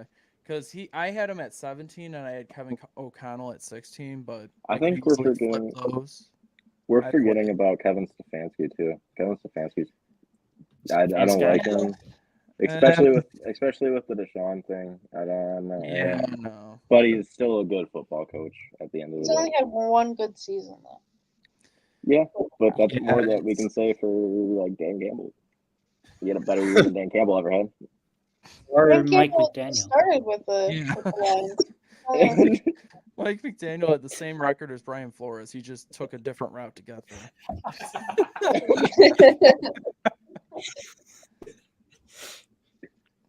All right. Well, let me recap our list here because we don't have a graphic for it. So I'm just gonna read it. So number 1, Andy Reid. Number 2, Kyle Shanahan. Number 3, Zach Taylor. Number 4, Nick Sirianni. Number 5, Sean McDermott. Number 6, Mike Tomlin. 7, John Harbaugh. 8, Pete Carroll. 9, Sean McVay. 10, Mike Vrabel. 11, Bill Belichick. 12, Sean Payton. 13, Doug Peterson. 14, Brian Dable. 15, I almost said Jack Campbell, but my God, why am I blanking on his Dan Campbell? And then Mike McDaniel at 16. Paul, I don't think vaping on the sideline should be a reason he's not 16. I think that should bump him up. I respect that, honestly. Let him get his rips in on the sideline. I forgot he did that. That was against us, wasn't it? Yeah, Jenna, it was. you said it was playoff game, I think. Jenna. You said Sirianni is a frat boy, right? Yeah, but How would you also describe Mike McDaniel? Mike, McDaniel, frat boy. Like the nerdy frat boy. Yeah. The nerdy frat boy that thinks he's cool because he's associated with the football team. he like takes photos of the football team. And he's like, I'm one of the boys. They're like, no, you're not, Mike. When I think of McDaniel, I think of that video of him in practice before the playoff game when he was like strutting around, looking over his players with the wish it was colder shirt. Mm-hmm. I can't stand him. Yeah. I can't stand him either, but I think he's a good coach. Every video I see of him, I just like cringe. All right. Well, as we wrap up here, Alex, I know you jumped on a little bit later. So do you have anything to say about the first half of the show in regards to the Bandits winning the NLL finals or the Bills re-signing Ed Oliver? Do you have any thoughts on either of those before we sign off? I'll touch on a few. I did not get to catch the first half of the show. I was busy doing stuff. But so the Bandits won. That's awesome. First ever championship in my lifetime for any Buffalo team. Hopefully there's more to come. How old are you? Nice try, FBI. I'm not opening up here. But Ed Oliver, I love Ed.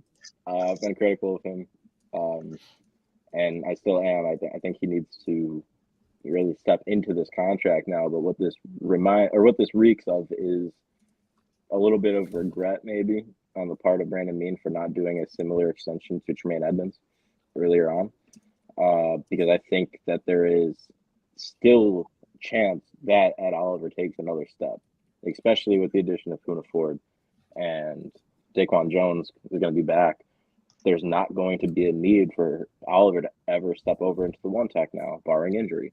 So if he stays where he produces well for an entire season, he should improve. And I think that there was a real risk that he would price himself out of Buffalo, and they got him locked up at a reasonable rate. They're paying him a decent amount, but it kind of reminds me of the Dawson Knox contract, where you're paying a good player market value to stay here for 4 more years.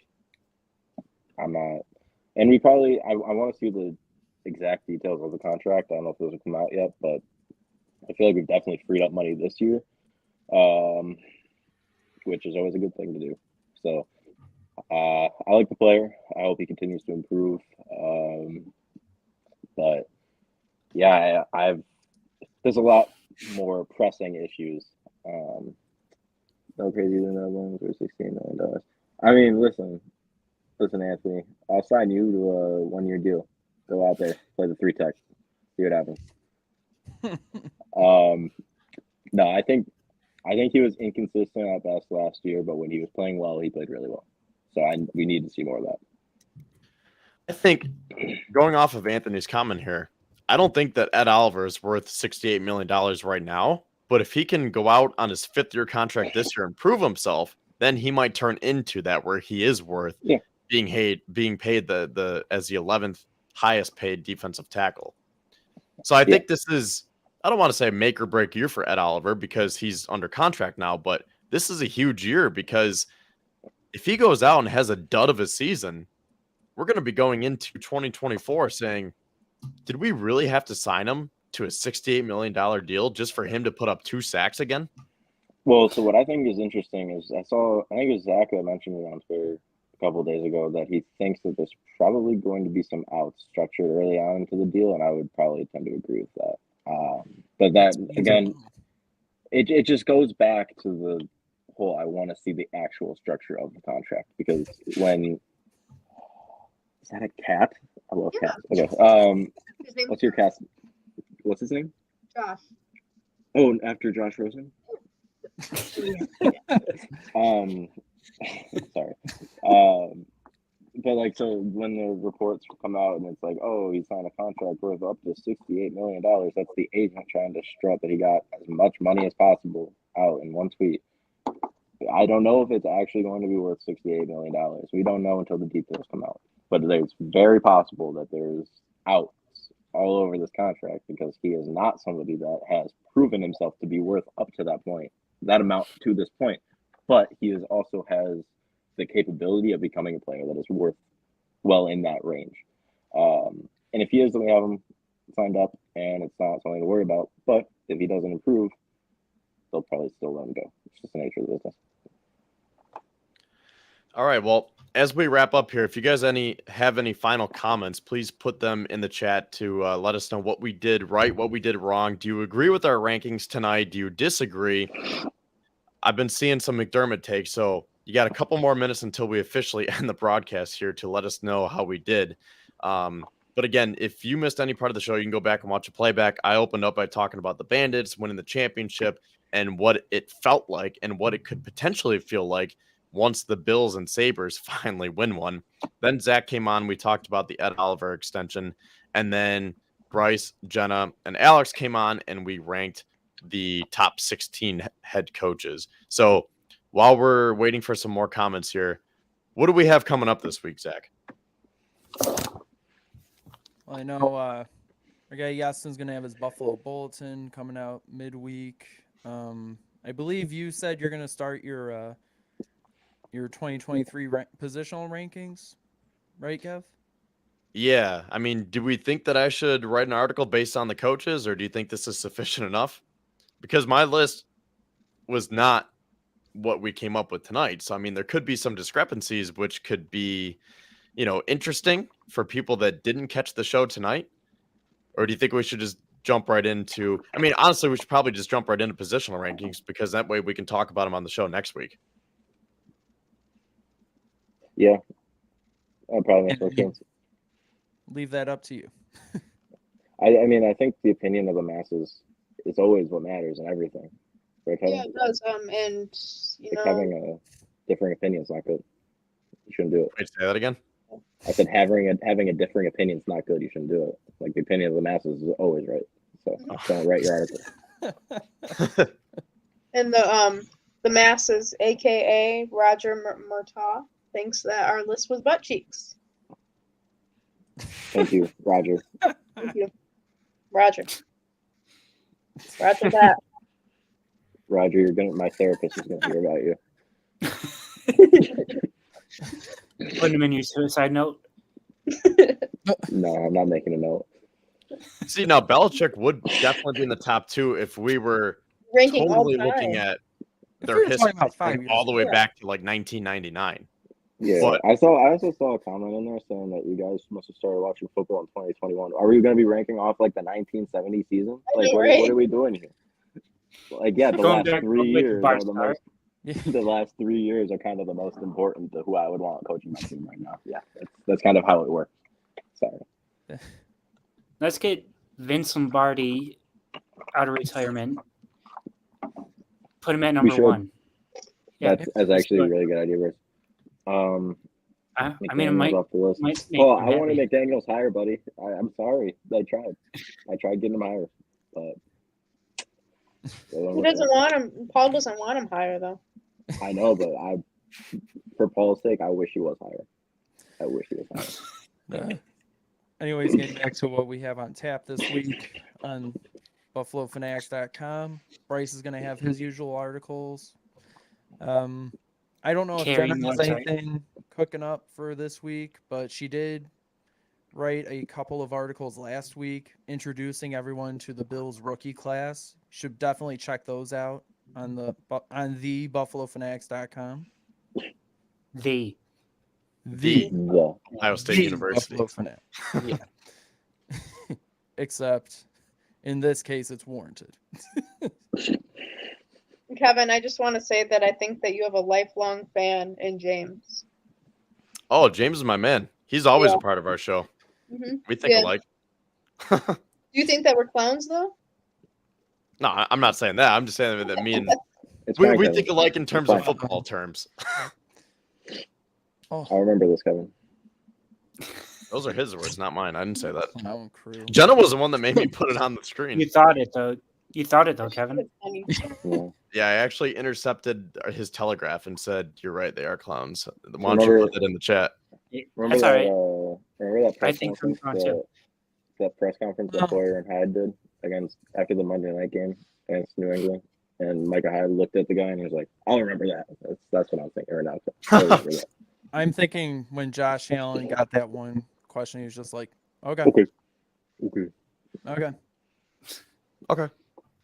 exactly. We'll see. I shouldn't go down this rabbit hole right now, but Mike brings up Eric Washington. I should have mentioned that when we were talking about it, Zach, because that's the other factor of this. He has not been able to really develop defensive linemen that well. So this So comes down to that's Eric what Washington. Can he line- develop Ed Oliver to the point where he is actually warranted to get paid top-notch money? But that's a conversation for a different day. We don't need to go into that right now. You know what I think is going to happen? I think every person on defense that played bad last year is going to play really good this year, and then people are going to want Leslie Frazier arrested for war crimes.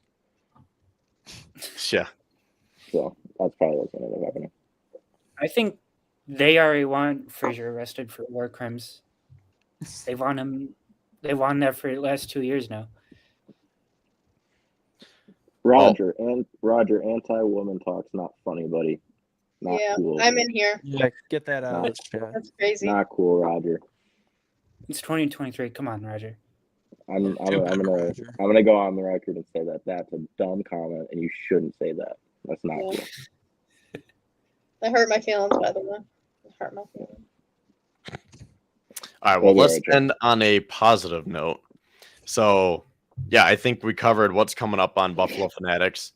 We'll be back with the show next week. Actually, speaking of positive, my internet did good tonight, didn't it? Yeah. Sounded like you're gonna segue into you tested positive for something. Being positive, the test came back. So that was definitely on the bright side. So maybe we can end with that before it does potentially buffer. Yep. And I did see that Miami won, right, Bryce? Yeah, Miami won. I Oh, they did? lost it during the podcast. Yeah. Hell yeah. So that series is evened up 1-1. Yeah, baby.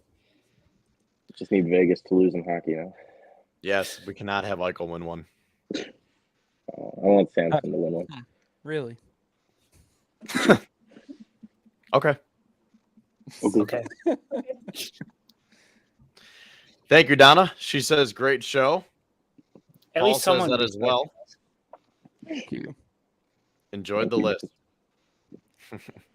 Well, we're going to have a lot more lists coming up because that will be the content for the summer because we're going to rank all these positions, starting with my articles, and then we will turn it into the broadcast version on the BF Writers Club. And then we'll save some time to talk about other topics, of course, because we're not just going to rank players for the next 10 weeks here. But yeah, that's a look ahead. And once again, you've been watching the BF Writers Club right here on Buffalo Fanatics with Kevin Syracuse, Zach Vaughn, Bryce Martino, Jenna Carlson, and her cat, and Alex Spencer. So with that, thanks again for tuning in. We will see you same time and place. Don't forget our new summer hours, 9 o'clock, because, you know, the sun's still out. We're still approaching the climax of the longest day of the year on June 21st. So go soak up that sunshine. And then once it starts to set, then you can come in and watch the BF Writers Club. So with that, we're out. Have a good evening, good week. Let's go Bills. Go Bills. We're approaching the climax here.